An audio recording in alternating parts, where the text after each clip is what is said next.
আমার কেন জানি মনে হয় পীর সাহেবের কথা সত্যি হবে।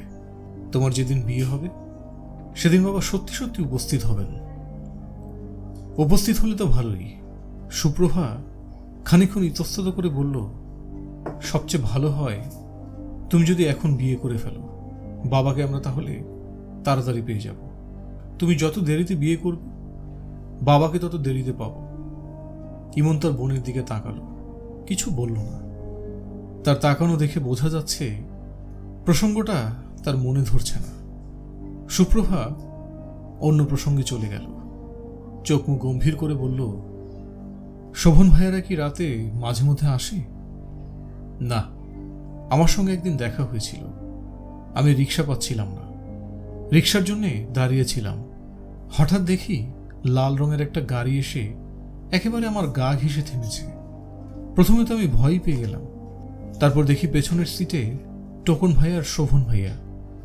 আমাকে দেখেই শোভন ভাই দিলেন এক ধমক, এখানে দাঁড়িয়ে আছিস কেন? শোভন ভাইয়ের কি যে স্বভাব, এমন ঠান্ডা মানুষ অথচ ধমক ছাড়া কথা বলতে পারে না।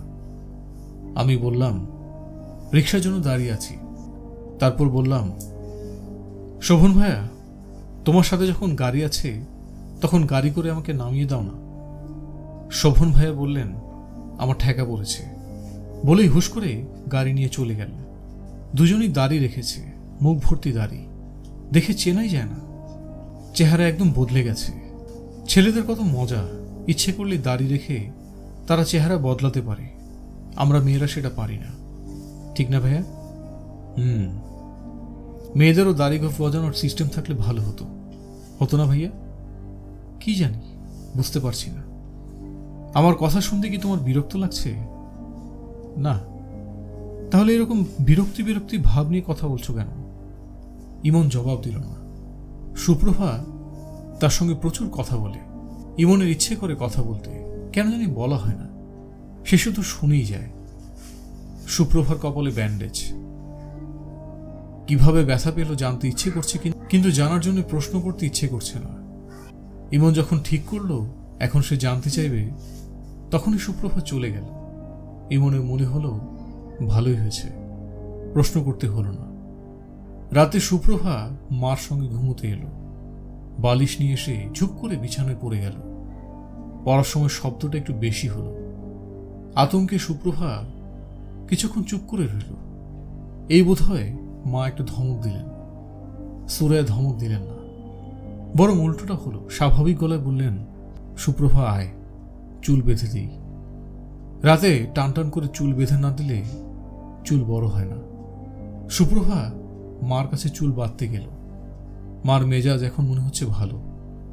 এই ভালোটা কতক্ষণ থাকবে বলা যায় না। এমন কোনো যন্ত্রপাতি যদি থাকতো যা আগে ভাগে মেজাজের খবর জানায় তাহলে খুব ভালো হতো। যন্ত্রটা সুপ্রভা ফিট করে রাখত। যন্ত্র আগে ভাগে ওয়ার্নিং দিচ্ছে, 4 নম্বর দূরবর্তী বিপদ সংকেত, সাবধানে কথা বলতে হবে, সামনে না যাওয়াই ভালো, দূরে দূরে থাকুন। 10 নম্বর মহাবিপদ সংকেত, আশ্রয় কেন্দ্রে আশ্রয় নিন, মৃত্যুর কাছে কিংবা বড় মামার কাছে চলে যান। সুপ্রভা, কি মা? এখন থেকে রাতে আমার সঙ্গে ঘুমোবি। সুপ্রভার মুখ শুকিয়ে গেল। মা পেছন থেকে চুল আছড়াচ্ছেন বলে শুকনো মুখ দেখতে পেলেন না। সুপ্রভা নকল খুশি খুশি গলায় বলল, আচ্ছা। একা ঘুমালে হঠাৎ হঠাৎ খুব ভয় লাগে। পরশু রাতে খুব ভয় পেয়েছি। সুপ্রভা কিছু বলল না। মা কেন ভয় পেয়েছেন জানতে ইচ্ছে করছে না। টান টান করে বেনি বাঁধছেন, তার কষ্ট হচ্ছে কিন্তু মুখে বলতে পারছেন না। পরশু রাতে কি হয়েছে শোন। হঠাৎ ঘুম ভাঙল, শুনি বৃষ্টি হচ্ছে। মাথার কাছে জানালা দিয়ে হাওয়া আসছে, বৃষ্টির ছাটও আসছে। ভাবলাম উঠে গিয়ে জানালা বন্ধ করি। উঠতে ইচ্ছে করছিল না। তখন ভাবলাম তোর বাবাকে বলি জানালাটা বন্ধ করতে। সুপ্রভা বিস্মিত হয়ে বললেন, বাবাকে বলি মানে? বাবা কোথায়? এটাই তো কথা। আমি পরিষ্কার দেখেছি তোর বাবা উল্টো দিকে মুখ করে আমার পাশে ঘুমিয়ে আছে। সবসময় যেভাবে ঘুমায় সেইভাবে ঘুমছে। বালিশ থেকে মাথা নেমে গেছে, হাঁটু চলে গেছে বুকের কাছে, চাদরটা কোমর পর্যন্ত দেওয়া। সবকিছু এত পরিষ্কার যে বাস্তবে তো পরিষ্কার না। তোর বাবা যে হারিয়ে গেছে তার কোনো খোঁজই নেই। এইসব কিছুই তখন আমার মনে নেই। আমি হাত বাড়িয়ে তাকে ডাকতে যাব, তখন বজ্রপাত হলো। আমি চমকে উঠলাম। হঠাৎ মনে পড়ল, আরে তাই তো, তোর বাবাকে এখানে দেখব কেন? তখন দেখি কিছুই নেই, বিছানা খালি। প্রচন্ড ভয় পেয়েছিলাম। ভয় পাবারই কথা, আমার তো শুনেই ভয় লাগছে, বুক ধকধক করছে। সুরাইয়া সহজ গলায় বললেন, বিছানা তোর বাবাকে শুয়ে থাকতে দেখা নতুন কিছু না, আমি প্রায় দেখি। কি বলছো তুমি? তোর যখন 2 মাস, তখন পরপর কয়েক রাত দেখেছি। সুপ্রভা মনে মনে বলল, মা তোমার মাথা খারাপ, পুরোপুরি খারাপ। রাতে তোমার সঙ্গে ঘুমোতে এই জন্যই আমার ভয় লাগে। কোনো একদিন তুমি হয়তো আমাকে ভূত মনে করে গলা টিপে ধরবে। কোনো পীর ফকিরের কাছ থেকে তোমার জন্য তাবিজ আনা উচিত, কিংবা ডাক্তার দিয়ে চিকিৎসা করানো উচিত। ছেলে পাগলের চেয়ে মেয়ে পাগল ভয়ঙ্কর। সুপ্রভার স্কুলের আশেপাশে একটা মেয়ে পাগল থাকে। সে প্রায় হাতে একটা থান ইট নিয়ে মানুষজনকে তাড়া করে। সুপ্রভা আর মিনা একদিন স্কুল ছুটির পর আসছিল। পাগলিটা হঠাৎ থান ইট হাতে নিয়ে তাদের দিকে তেড়ে এলো। সুপ্রভা একসময় হুমড়ি খেয়ে পড়ে গেল। কি আশ্চর্য কাণ্ড! পাগলিটা এসে তাকে টেনে তুলে গম্ভীর গলায় বললেন, সাবধানে চলবি। বলেই সে ইট হাতে তাড়া করতে লাগলো মিনাকে। তার মা পাগল হয়ে গেলে কি এরকমই কাণ্ড করবে? থান ইট নিয়ে তাড়া করবে তাকে বা ভাইয়াকে? কি ভয়ঙ্কর! সুপ্রভা, জিমা, তোর নাম তোর বাবার রাখা, এটা কি জানিস? বাবা কিভাবে রাখবেন? আমার জন্মই তো হলো তার নিখোঁজ হওয়ার পর। ইমন যখন আমার পেটে, তখন তোর বাবার ধারণা হলো আমার মেয়ে হবে। সেই মেয়ের নাম কি রাখা হবে তার জন্য সে অস্থির হয়ে পড়ল। অফিস থেকে প্রতিদিনই 1-2টা করে নাম নিয়ে ফেরে। রাতে ঘুমোতে যাবার সময় বলে, এই নামটা তোমার কেমন লাগে? আমি শুধু হাসি। হাসো কেন? তোর বাবার কাণ্ড দেখে হাসি। এরকম গম্ভীর মানুষ, অথচ ভেতরে ভেতরে ছেলে মানুষ। শেষটায় নাম ঠিক করলো সুপ্রভা। আমার সুরাইয়া থেকে শুনিয়ে সুপ্রভা। সুপ্রভা হাই তুলতে তুলতে বলল, তোমার সুরাইয়া থেকে শুনিয়ে আর বাবার হাসানুজ্জামানের হা দিয়ে সুহা নাম রাখলে তো ভালো হতো, নতুন ধরনের হতো। সুহার কি কোনো অর্থ আছে নাকি? তাহলে হাসু। হাসুর অর্থ আছে যে হাসে, আর আমি তো সেরকমই, সবসময় হাসি। তুই সবসময় হাসিস? হ্যাঁ, স্কুলে আমার নাম কি জানো না? আমার নাম মিস এলজি। এলজি মানে? এলজি হলো লাফিং গ্যাসের সংক্ষেপ। আমাদের ক্লাসে আরেকটা মেয়ে আছে, তার নাম মিস এইচএম। এইচএম এর মানে? এইচএম এর মানে হচ্ছে হনুমানমুখী। ওর মুখটা দেখতে হনুমানের মতো। তোরা কি স্কুলে পড়াশোনা বাদ দিয়ে সবসময় ঠাট্টা ফাজলামো করিস? সুরায়ের গলা কেমন যেন কঠিন হয়ে আসছে। কথাবার্তার চালানো ঠিক হবে না। বিপদ মাপার যন্ত্রটায় একটু পরপর লালবাতি জ্বলছে। বিপদ মাপার যন্ত্র বলছে 2 নম্বর বিপদ সংকেত। ঘুমিয়ে পড়ার ভান করো। সুপ্রভা ঘুমের ভান করল। ভারী নিঃশ্বাস ফেলা শুরু করল। ঘুমের ভান সে খুব ভালো করতে পারে। ঘুমের মধ্যে মানুষ যেমন বিড়বিড় করে কথা বলে, সে তাও পারে। মনে হয় বড় হলে সে খুব নামকরা অভিনেত্রী হবে। দরজায় খুটখুট শব্দ। ইমন ঘুমিয়ে পড়েছিল। খুটখুট শব্দে ঘুম ভাঙল। দরজার ওপাশ থেকে টোকনের গলা শোনা গেল, ইমন দরজা খোল। রাত 2টা না বাজতে ঘুমিয়ে পড়লি? পরীক্ষায় ফার্স্ট সেকেন্ড কিভাবে হবি?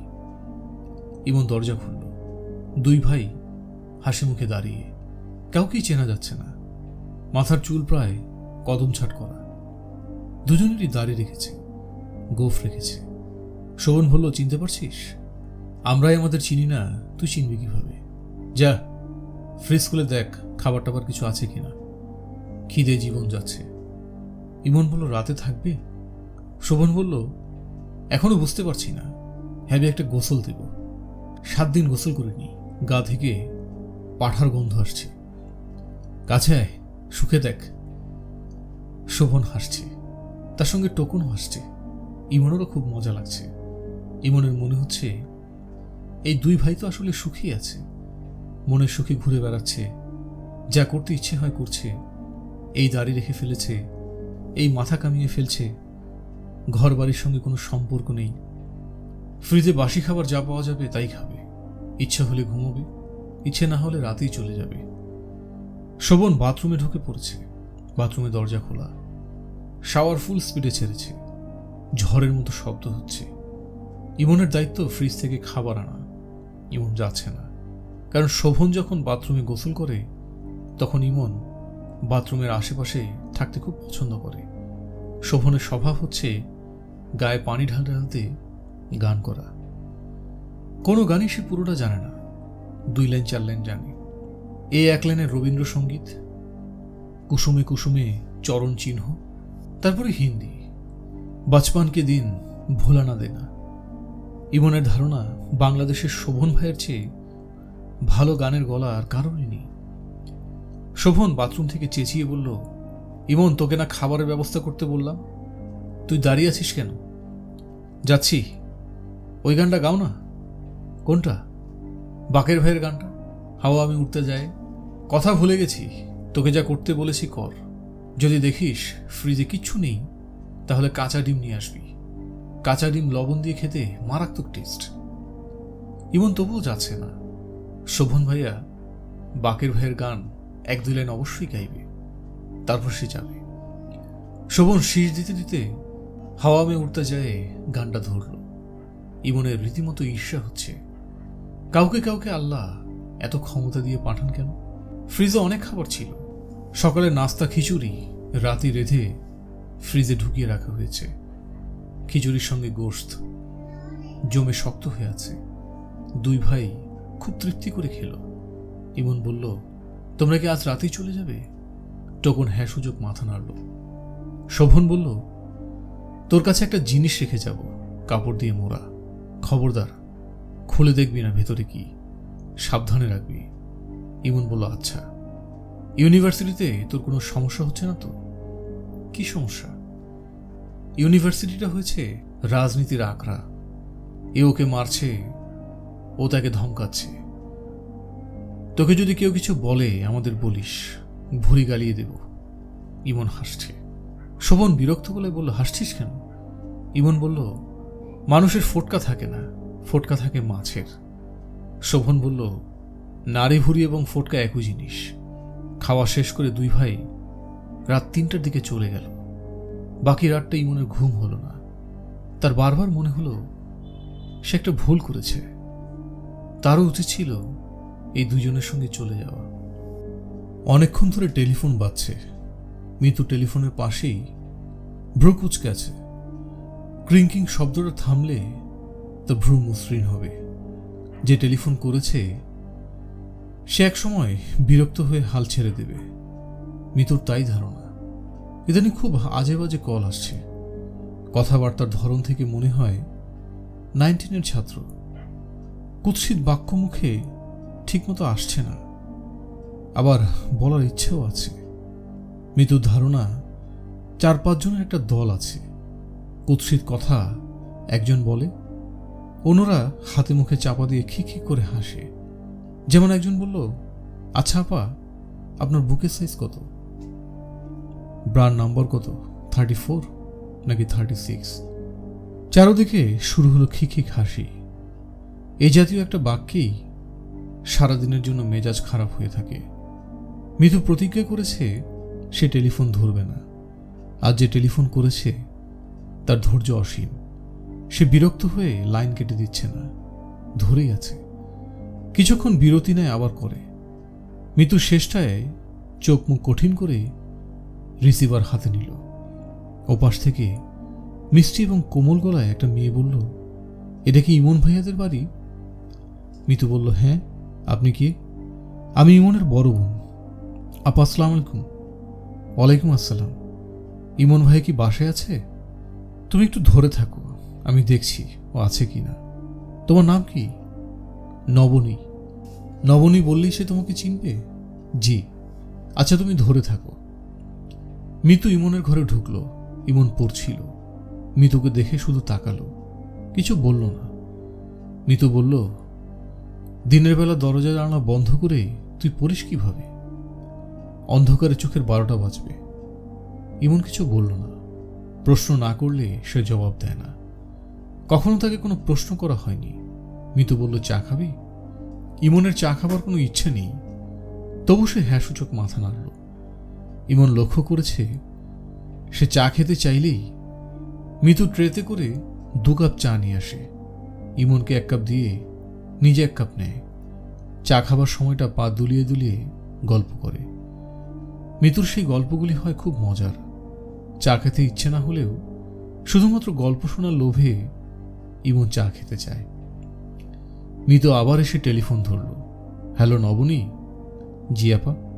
ইমন তো বাসায় নেই, মনে হয় সেলুনে চুল কাটাতে গেছে। ও আচ্ছা, তাকে কি কিছু বলতে হবে? জি না, কিছু বলতে হবে না। নবনী নামের একটা মেয়ে টেলিফোন করেছিল, এটা কি বলবো নাকি কিছুই বলবো না? আচ্ছা, বলতে পারেন। আমি কি বলবো তোমাকে টেলিফোন করতে? জি না, দরকার নেই। তবু সে হয়তো তোমাকে টেলিফোন করতে চাইবে, তখন কি নিষেধ করব? জি না, নিষেধ করার দরকার নেই। ও কি তোমার টেলিফোন নাম্বার জানে? আমি একবার কাগজে লিখে দিয়েছিলাম। এক কাজ করতে পারো, আমাকে টেলিফোন নাম্বারটা দিতে পারো। ও যদি আগের নম্বর ভুলে গিয়ে থাকে আমি দিতে পারবো। তুমি বলো, আমি লিখে নিচ্ছি। আর আমার নিজেরও টেলিফোনে কথা বলতে ভালো লাগে, মাঝে মাঝে আমিও কথা বলতে পারি। আশ্চর্য তো, আপনার সঙ্গে আমার খুব মিল। সামনাসামনি কথা বলতে আমার ভালো লাগে না, টেলিফোনে কথা বলতে ভালো লাগে। তাহলে তুমি নিশ্চয়ই খুব রূপবতী। একমাত্র রূপবতীদেরই সামনাসামনি কথা বলতে ভালো লাগে না। আপা, আমি খুব রূপবতী না, মোটামুটি। কোন ক্লাসে পড়ো? ক্লাস 10-এ। এবার এসএসসি দেব। ইমনের সঙ্গে পরিচয় হলো কিভাবে? উনি তো আমার স্যার, সপ্তাহে 3 দিন আমাকে অঙ্ক করান। ও আচ্ছা। ইমন আমাদের কিছু বলেনি। স্যারকে ভাইয়া ডাকো? স্যার ডাকতে ভালো লাগে না, এই জন্য ভাইয়া ডাকি। আপা, টেলিফোন নাম্বারটা লিখে রাখুন। আমার এক্ষুনি টেলিফোন ছেড়ে দিতে হবে, মা আসবে। আমি সারাক্ষণ টেলিফোনে কথা বলি তো, এটা আমার খুব অপছন্দ। নবনী টেলিফোন নম্বর দিল। মিতু লিখে রাখল না। টেলিফোন নম্বর মনে রাখার ব্যাপারে তার ভালো দক্ষতা আছে। একবার কোনো নাম্বার শুনলে তা সারা জীবন মনে থাকে। পড়াশোনা তেমন মনে থাকে না। মিতুর ধারণা টেলিফোন অপারেটরের চাকরি সে খুব ভালো করবে। মিতু 2 কাপ চা নিয়ে ইমনের ঘরে ঢুকল। চায়ের কাপ ইমনের দিকে বাড়িয়ে দিতে দিতে বলল, তারপর তোর খবর কি? ইমন বলল, ভালো। কেমন ভালো? মোটামুটি নাকি খুব ভালো? ইমন কিছু বলল না। মিতুর সঙ্গে সে খুব বেশি কথাবার্তা যায় না। মেয়েটাকে তার একটু ভয় ভয় লাগে। তার সবসময় মনে হয় এই মেয়েটার সামনে যেই দাঁড়ায় তার সব রহস্য ফাঁস হয়ে পড়ে। মিতু কিছু বিশেষ ক্ষমতায় মনের সব কথা বুঝে ফেলে। ইমন সাহেব, হ্যাঁ, তুই কি প্রাইভেট টিউশনই করাস নাকি? হ্যাঁ। কাউকে তো কিছু বলিসনি? বলার কি আছে? তাও ঠিক, বলার কি আছে। কত টাকা দেয়? 1000 টাকা। মাত্র? 1000 টাকা মাত্র হবে কেন? আমার কাছে তো মাত্র বলেই মনে হচ্ছে। তোর মতো ব্রিলিয়ান্ট একজন ছাত্র বাসায় গিয়ে পড়াচ্ছিস, ওরা কি নাস্তা দেয়? হ্যাঁ দেয়। ভালো নাস্তা? ইমন বলল, এত কথা জিজ্ঞেস করছিস কেন? মিতু সেই প্রশ্নের উত্তর না দিয়ে গলা নিচু করে বলল, তোর ছাত্রী দেখতে কেমন? ইমন বলল, দেখতে ভালো। পুতুল পুতুল চেহারা? পুতুল পুতুল চেহারা নাকি আমি জানি না। কোন চেহারাকে পুতুল পুতুল চেহারা বলে? আমার দিকে দেখ, আমার চেহারা পুতুল পুতুল না। আমার মধ্যে কোনো মায়া নেই। আমি হচ্ছি কঠিন একটা মেয়ে। মিতুকে এখন সত্যি কঠিন দেখাচ্ছে। ইমন বিস্মিত হয়ে তাকিয়ে আছে। মিতুর চেহারার এই হঠাৎ পরিবর্তনের কারণ সে ধরতে পারছে না। মিতু নিজেও বুঝতে পারছে না সে হঠাৎ এমন রেগে গেছে কেন। নবনী নামের একটা মেয়েকে ইমন পড়ায়, এটা কি রাগের কারণ? এর মধ্যে রাগের কি আছে? ইমন পড়ার খরচ চালানোর জন্য এটা করতেই পারে, করাটাই স্বাভাবিক। খবরটা গোপন রাখার জন্য কি মিতু রাগ করছে? তাও তো না। গোপন করা ইমনের স্বভাব, কোনো কিছুই সে বলে না। তার বেশিরভাগ খবর জানা যায় অন্যের মাধ্যমে। ইমন, আজ বিকেলে কি তোর টিউশনি আছে? না, আজ বিকেলে তুই আমার সঙ্গে বনানী মার্কেটে যাবি। আমার এক বান্ধবীর হঠাৎ বিয়ে ঠিক হয়ে গেছে, ওর বিয়ের গিফট কিনব। আজ তো যেতে পারবো না। কেন যেতে পারবি না? আজ বিকেলে আমি আমাদের ক্লাসের এক ছেলের কাছে যাব, ওর সঙ্গে কথা হয়ে আছে। আজ না গিয়ে কাল যাবি। তোর অ্যাপয়েন্টমেন্ট তো আর প্রাইম মিনিস্টারের অ্যাপয়েন্টমেন্ট না যে রদবদল করা যাবে না। ওর একটা কম্পিউটার আছে, আমি ওর কম্পিউটার ল্যাবের কাজগুলি দেখি। আরেকদিন দেখবি। প্রতিদিন প্র্যাকটিক্যাল না দেখলে কিছু হয় না। আচ্ছা। মিতু উঠে দাঁড়ালো এবং তীব্র গলায় বলল, তোর যেতে হবে না।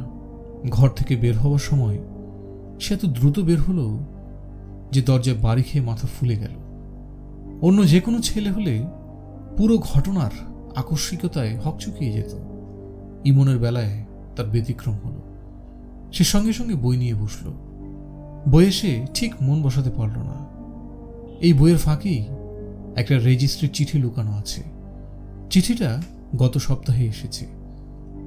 চিঠির হাতের লেখা অপরিচিত, চিঠির ভাষা অশালীন, কিন্তু চিঠিটা যে পাঠিয়েছে সে পরিচিত। চিঠিটার লেখক মিতু। এই ব্যাপারে সে 100% নিশ্চিত। চিঠির একটা লাইন হচ্ছে, জানগো, তুমি রাস্তা দিয়ে হাঁটার সময় কুঁজো হয়ে হাঁটো কেন? এই লাইনটা বলে দিচ্ছে চিঠি মিতুর লেখা। মিতু তাকে কয়েকবার বলেছে, এই তুই রাস্তা দিয়ে হাঁটার সময় কুঁজো হয়ে হাঁটিস কেন? তোকে দেখলে মনে হয় হাঞ্চব্যাক অফ নটরডাম। মিতুর উদ্দেশ্য যদি হয় মজা করা, তাহলে সেই লাইনটি লিখে নিজেকে স্পষ্ট করে তুলল কেন? নাকি মিতু চাচ্ছে চিঠি পড়ে সে যেন পত্র লেখককে তা ধরতে পারে? মাঝে মাঝে ইমনের মনে হয় এই ব্যাপার নিয়ে সে মিতুর সঙ্গে কথা বলে। তারপরই মনে হয় কথা বলে কি হবে। ইমন বইয়ের ভাঁজ থেকে আবার চিঠিটা বের করল। রুল টানা কাগজে মজার একটা চিঠি।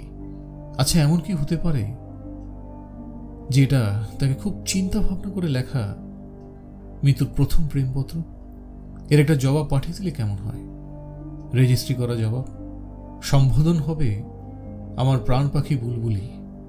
চিঠিটা হবে অবিকল আগের চিঠির কপি। আগের চিঠিতে যেখানে জান লেখা, সেখানে সে লিখবে জানের স্ত্রীলিঙ্গ জানি। শুধু চিঠির শেষে নামের জায়গায় লিখবে ইতি, হাঞ্চব্যাক অফ নটরডাম। ছি, এসব সে কি ভাবছে? ইমন বইয়ে মন দেবার চেষ্টা করল, মন বসছে না। মিতুর সঙ্গে গল্প করতে ইচ্ছে করছে। এই ইচ্ছেটা তার প্রায় হয়, মাঝে মাঝে এত প্রবল হয় যে সে আতঙ্কগ্রস্ত হয়ে পড়ে। কয়েকবার সে স্বপ্নে মিতুকে দেখেছে। মানসিকভাবে সে নিশ্চয়ই অসুস্থ, নয়তো এমন স্বপ্ন দেখত না। একটা স্বপ্ন ছিল ভয়াবহ। সে খাটে বসে বই পড়ছে, অনেক রাত। মিতু ঘরে ঢুকে বলল, এই শোন, চোখ বন্ধ কর। ইমন বলল, কেন? মিতু বলল, কেন মানে? আমি ঘুমাবো না? ঘুমোলে চোখ বন্ধ করতে হবে কেন? আমি কি শাড়ি পরে ঘুমোতে যাব নাকি? নাইটি পরে ঘুমাবো। ইমন চোখ বন্ধ করল। এর মধ্যে পিটপিট করে তাকালো। সত্যি মিতু খুব স্বাভাবিক ভঙ্গিতে শাড়ি খুলে নাইটি পরে বিছানায় উঠে বসে বলল, ঘুমোতে এসো। এত বেশি পড়াশোনা করার দরকার নেই, শেষে আইনস্টাইন হয়ে যাবে। ইমন স্বপ্নের মধ্যে বুঝতে পারছে মিতু তাকে তুই তুই করে বলছে না। মিতু তার স্ত্রী। স্ত্রীরা স্বামীকে তুই করে বলে না। স্বপ্নটা দেখার পর প্রায় 1 সপ্তাহ ইমন মিতুর দিকে চোখ তুলে তাকাতে পারেনি। তার কাছে মনে হয়েছে মিতুর চোখে চোখ পড়লেই মিতু সবকিছু বুঝে যাবে। একদিন মিতু নিজেই বলল, এই শোন, তুই আমাকে দেখলে এমন পাশ কাটিয়ে চলে যাস কেন? তোর সমস্যাটা কি? আমাকে তুই ভয় পাস নাকি? ভয় পাবো কেন? ভয় কেন পাবি সেটা তো আমি জানি না। তোর ভাবভঙ্গি দেখে মনে হয় তুই আমাকে ভয় পাস, আর নয়তো তুই আমার প্রেমে পড়েছিস। প্রেমের প্রাথমিক পর্যায়ে ছেলেরা এমন করে। তুই প্রেম বিশারদও হয়েছিস নাকি? আমি সর্ববিদ্যা বিশারদ। আমার মাছির মতো 30,000 চোখ। ইমন বলল, চোখ বেশি থাকার সমস্যা আছে। চোখ যত বেশি, ভীষণ তত পুর। প্রকৃতি একটা দিলে আরেকটা দেয় না। প্রকৃতি যাকে দেবার তাকে উজাড় করে দেয়, যাকে দেবার না তাকে কিছুই দেয় না। এই জন্যই একজন হয় রবীন্দ্রনাথ, একজন হয় ঠেলাগাড়ি ড্রাইভার মুকাদ্দেস। মিতুর মন সচরাচর খারাপ হয় না, আর খারাপ হলেও তা বোঝা যায় না। আজ মিতুর মন বেশ খারাপ। ইমনের ঘর থেকে বের হয়ে সে প্রথমে ছাদে গেল। বেশিক্ষণ থাকলো না, প্রায় সঙ্গে সঙ্গে নেমে এলো। তার মন খারাপ কিনা তা বোঝার উপায় হচ্ছে সে রান্নাঘরে কিনা। যদি দেখা যায় সে রান্নাঘরে ঢুকে কোনো একটা রান্না নিয়ে ব্যস্ত, তাহলে বোঝা যাবে তার মন বিশেষ খারাপ। মার ঘরের পাশ দিয়ে রান্নাঘরে যাবার সময় ফাতেমা খুশি খুশি গলায় ডাকলেন, মিতু শুনে যা। তার খুশির প্রধান কারণ হচ্ছে সুনামগঞ্জ থেকে পাগলা পীর সাহেব এসেছেন। আজ রাতে তিনি থাকবেন, নানান বিষয়ে গণা শোনাবেন। বর্তমানে তিনি ফাতেমার ঘরে আছেন। ফাতেমার সঙ্গে পীর সাহেব ধর্মবন পাতিয়েছেন। মিতু মার ঘরে উকি দিতেই পীর সাহেব মুখ ভর্তি হাসি নিয়ে বললেন, আম্মাজির মুখ মলিন কেন? মিতু পীর সাহেবকে সম্পূর্ণ অগ্রাহ্য করে মার দিকে তাকিয়ে বলল, মা ডাকছো কেন? ফাতেমা ঝলমলে গলায় বললেন, পীর সাহেবকে দিয়ে তোর বিয়ের গণাটা গুনিয়ে নি। কোথায় বিয়ে হবে, কবে হবে সব বলে দেবেন। মিতু বলল, আমার কোথায় বিয়ে হবে, কবে হবে আমি জানি। পীর সাহেবকে গুনে বের করতে হবে না। পীর সাহেব মনে হলো মিতুর কথা শুনে মজা পেয়েছেন, খিকখিক করে হাসছেন। পীর সাহেবের বয়স 40-এর মতো। দাড়ি গোঁফ নেই, শার্ট প্যান্ট পরেন, মজার মজার কথা বলেন। তার ভবিষ্যৎ গণনার পদ্ধতিটাও একটু ভিন্ন। এক টুকরা সাদা কাগজ নিয়ে নানান চিত্র আঁকেন, তারপর সুনামগঞ্জের ভাষায় হাসি মুখে বলেন, দরখাস্ত পেশ করেন। অর্থাৎ কি জানতে চান বলুন। যখন কিছু জানতে চাওয়া হয় তখন কিছুক্ষণ চোখ বন্ধ করেই নিজের মনে বিড়বিড় করেন। সাদা কাগজে আরো কিছু আঁকিবুকি কাটেন, তারপর বলেন, বিসমিল্লা বইল্লা আঙ্গুল ফেলেন। তখন বিসমিল্লা বলে আঁকিবুকি কাটা কাগজে আঙ্গুল ফেলতে হয়। আঙ্গুল ফেলা মাত্র পীর সাহেব হরভর করে প্রশ্নের জবাব দিতে থাকেন। মিতুর ধারণা এই মানুষ পীর ফকির কিছু না, অতি ধুরন্ধর। মানুষের প্রশ্ন থেকেই জবাবটা কি হলে ভালো হয় সেটা আঁচ করে নেয়, সেই দিকে সে অগ্রসর হয়। মিতুর ধারণা সত্যি হওয়ার সম্ভাবনাও আছে। এই মুহূর্তে পীর সাহেব ফাতেমার প্রশ্নের উত্তর দিচ্ছেন। ফাতেমা বললেন, ভাই আমার ছেলে দুটা সম্পর্কে বলেন। একজনের নাম শোভন, অন্যজনের নাম টোকন। পীর সাহেব বললেন, বইন দরখাস্ত পেশ করেন, হাইকোর্টের দরখাস্ত দেন। ফাতেমা বললেন, ওরা কেমন আছে? পীর সাহেব বললেন, ভালো আছে, খুব ভালো আছে। ফাতেমা বললেন, কোনো বিপদে পড়বে না তো? প্রশ্ন থেকে পীর সাহেব বিপদের আঁচ পেলেন। তিনি হাসি মুখে বললেন, বিপদের মধ্যেই তো আছে, নতুন করে পড়ব কি? ফাতেমা পীর সাহেবের আধ্যাত্মিক ক্ষমতায় অভিভূত হলেন। বিপদ থেকে উদ্ধারের পথ কি? পীর সাহেব কাগজে আঁকিবুকি কাটতে লাগলেন। ফাতেমাকে দিয়ে তিনি কয়েকবার তর্জনী দিয়ে কাগজ ছোঁয়ালেন। প্রতিবারই তার মুখ গম্ভীর থেকে গম্ভীরতর হল, যেন জবাবটা পাচ্ছেন। মাথার মধ্যে চা পড়তেছেনি গো বোন, চা খাবো, চা খাওয়ানোর পর আরেকবার চেষ্টা করে দেখব। এই বাড়িতে পাগলা পীর সাহেব এলে সবচেয়ে উত্তেজিত অবস্থায় যে থাকে তার নাম সুপ্রভা। সে সারাক্ষণ পীর সাহেবের সঙ্গেই থাকে। পীর সাহেবকে ডাকে পীর মামা। আজ সুপ্রভার দেখা পাওয়া যাচ্ছে না। স্কুল থেকে ফিরে সে আতঙ্কে অস্থির হয়ে আছে। তার কিছুই ভালো লাগছে না। স্কুল থেকে ফিরে সে ভাত খায়। ভাত খেতে পারেনি, খাবার নাড়াচাড়া করে রেখে দিয়েছে, কারণ সে ভয়ঙ্কর বিপদে পড়েছে। এই বিপদ থেকে সে কিভাবে উদ্ধার পাবে তা জানে না। দোয়া ইউনুস ক্রমাগত পড়তে থাকলে বিপদ থেকে উদ্ধার পাওয়া যায়। দোয়া ইউনুস সে ক্রমাগত পড়ে যাচ্ছে, বিপদ থেকে উদ্ধারের কোনো পথ দেখছে না। স্কুলে সে তার গলার চেনটা হারিয়ে ফেলেছে, এক ভারী সোনার চেইন সুরাইয়া তার মেয়ের গলায় পরিয়ে দিয়েছিলেন। সোনার গয়না পরে স্কুলে যাওয়া এমনিতে নিষেধ। আজ ছিল প্রাইজ ডিস্ট্রিবিউশন, সেই উপলক্ষে কিছু সাজগোজ করার অনুমতি ছিল। এই অনুমতি কাল হয়েছে। চেইন যে হারিয়েছে এটা সে টের পেয়েছে স্কুল থেকে আসার পর। স্কুলে থাকার সময় টের পাওয়া গেলে মাঠে যেখানে সবাই মেয়েরা মিলে দৌড়াদৌড়ি করেছিল সেখানে খোঁজা যেত। সুপ্রভা দোয়া পড়েই যাচ্ছে।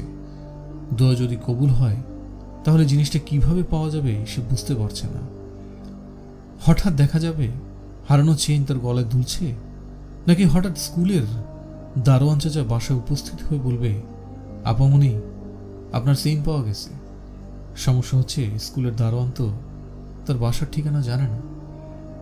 জামিলুর রহমান লক্ষ্য করলেন সুপ্রভা সিঁড়িঘরের অন্ধকারে দাঁড়িয়ে ফুপিয়ে কাঁদছে।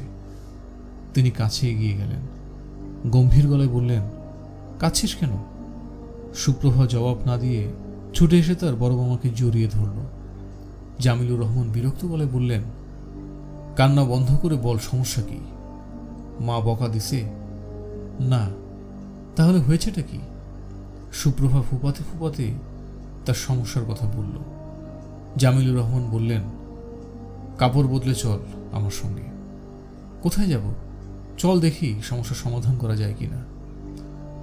কিন্তু তো তুই আমার পাঞ্জাবি ভিজিয়ে ফেলেছিস, কান্না বন্ধ কর। জামিলুর রহমানের মতো কৃপণ মানুষ সুপ্রভাকে নিয়ে অনেক দোকান ঘুরে ঠিক আগের চেইনের মতো দেখতে একটা চেইন কিনে দিলেন। সুপ্রভা বলল, মামা এটা তো বেশি চকচক করছে। মা যদি বুঝে ফেলে? বুঝবে না, তোর মা খুঁটি আজকাল কিছুই দেখে না। মামা একটা কাজ করলে কেমন হয়, চেইনটা নিয়ে তেঁতুল দিয়ে ধোয়া শুরু করি, মার সামনেই ধুই। মা বুঝবে যে ধোয়ার জন্য পরিষ্কার হয়েছে। বুদ্ধিটা খারাপ না। মামা কোক খাবো। কোক ফোক না, আজে বাজে জিনিস খেয়ে শরীর নষ্ট। কোকের একটা ক্যান জামিলুর রহমান কিনে দিলেন। কোক খেতে খেতে সুপ্রভা ফিরছে, হড়বড় করে অনবরত কথা বলছে। বড় মায়া লাগছে জামিলুর রহমান সাহেবের। জামিলুর রহমান সাহেব 10টার আগে অফিসে চলে আসেন। অফিসের কর্মচারীদের 10টার সময় আসার কথা, ওরা তা করে কিনা সেটাই তো দেখার উদ্দেশ্য। মালিক 10টার আগেই চলে আসেন। কর্মচারীদের এই বোর্ডটা মাথায় থাকলে তারাও সকাল সকাল আসবে। ঘটনা সেরকম ঘটে না। সবাই সবার ইচ্ছে মতো হেলতে দুলতে এসে উপস্থিত হয়।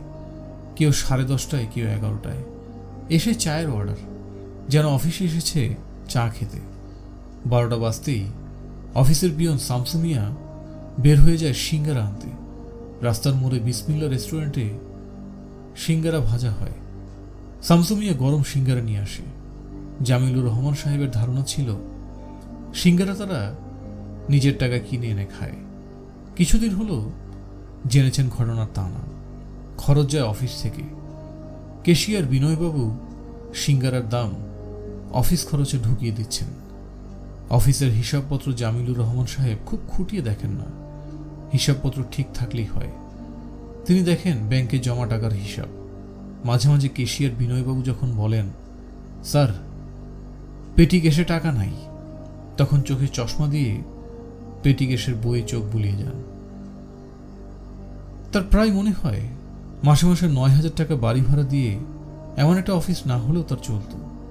হিসাব নিকাশ যা আছে নিজেই করতে পারতেন। যোগ এবং বিয়োগ অঙ্ক, যোগ বিয়োগ এমন কিছু জটিল না। তার জন্য মাইনে দিয়ে কেশিয়ার পোষার দরকার কি?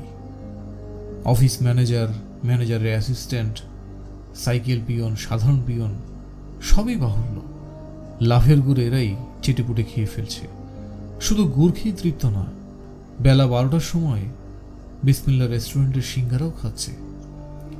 আজ অফিসে আসতে জামিলুর রহমানের বেশ দেরি হলো। পাগলায় ইটের ভাটা দেওয়ার একটা পরিকল্পনা তার আছে। ঢাকা শহরের লোকজন পাগলের মতো বাড়িঘর বানাচ্ছে।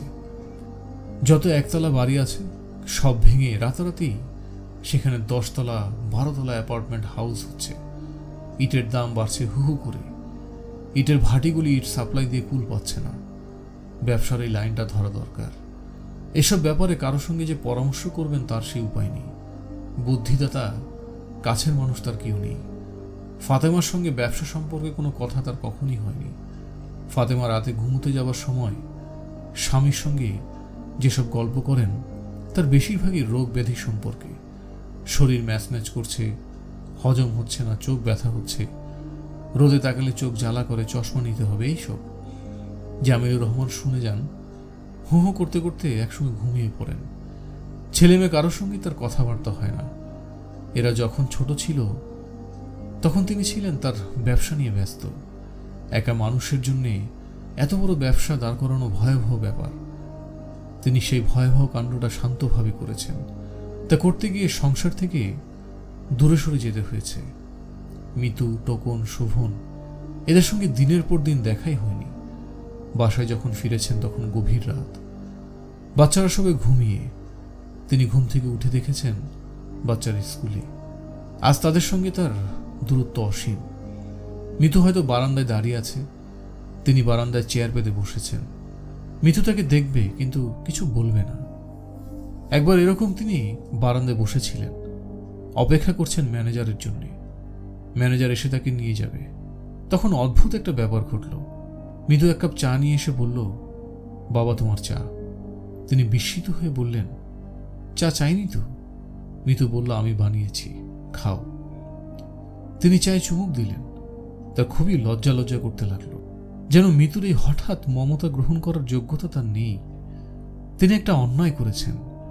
চায়ের জন্য মেয়েকে ধন্যবাদ জাতীয় কিছু বলা দরকার। কিভাবে বলবেন তিনি ভেবেই পেলেন না। বাইরের কাউকে থ্যাংক ইউ বলা যায়, নিজের মেয়েকে কি বলা যায়? চা খুব ভালো হয়েছে, এ জাতীয় কথা বলা যায়। কথাগুলি গুছিয়ে বলার আগেই মিতু চলে গেল। কথাগুলি বলা হলো না। জামিলুর রহমান সাহেব বুঝতে পারছেন ছেলে মেয়েদের সঙ্গে তার দূরত্ব কমানোর এখন সময় হয়েছে, বয়স হয়েছে, ঘুম কমে গেছে। বাড়িতে পা দিলে ক্লান্তি লাগে। এই ক্লান্তি দূর করার জন্য পরিবারের মানুষদের আশেপাশে দরকার।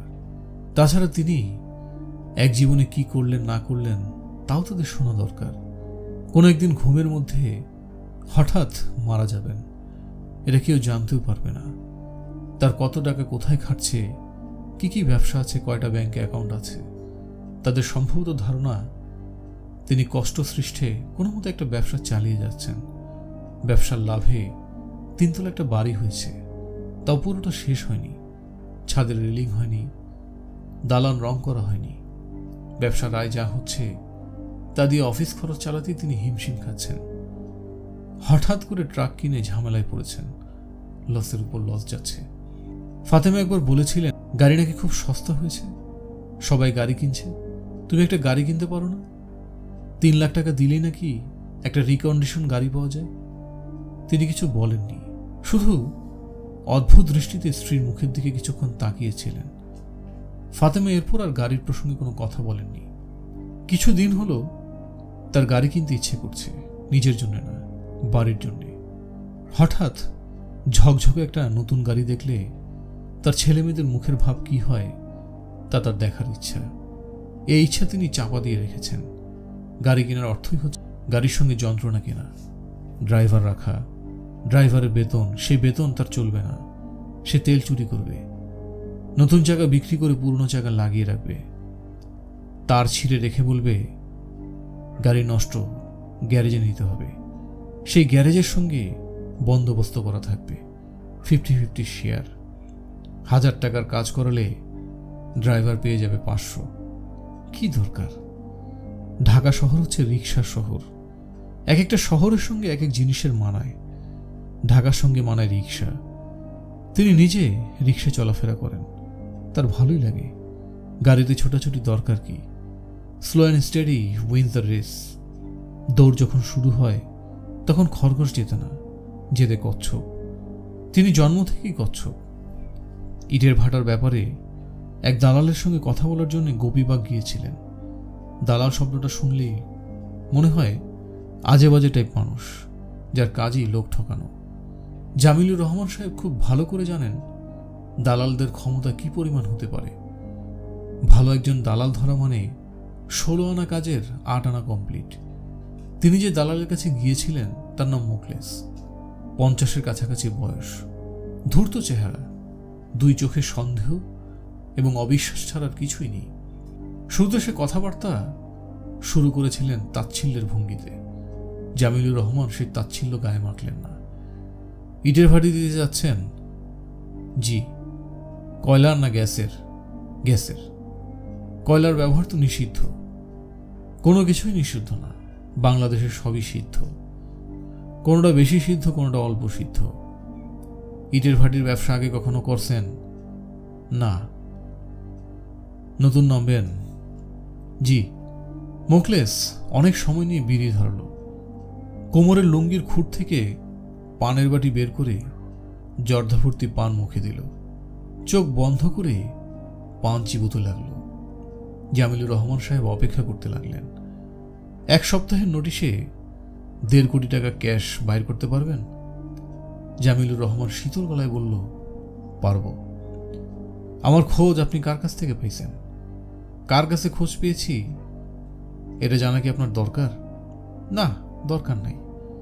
আপনি 15 দিন পর আবার আসেন, এই 15 দিনে আমি খোঁজ খবর করব। জামিলুর রহমান উঠে দাঁড়ালেন। মোখলেসও তার সঙ্গে সঙ্গে ঘর থেকে বের হলো। জামিলুর রহমানকে রিক্সা খুঁজতে দেখে বিস্মিত হয়ে বলল, গাড়ি আনেন নাই? আমার গাড়ি নাই, আমি রিক্সায় চলাফেরা করি।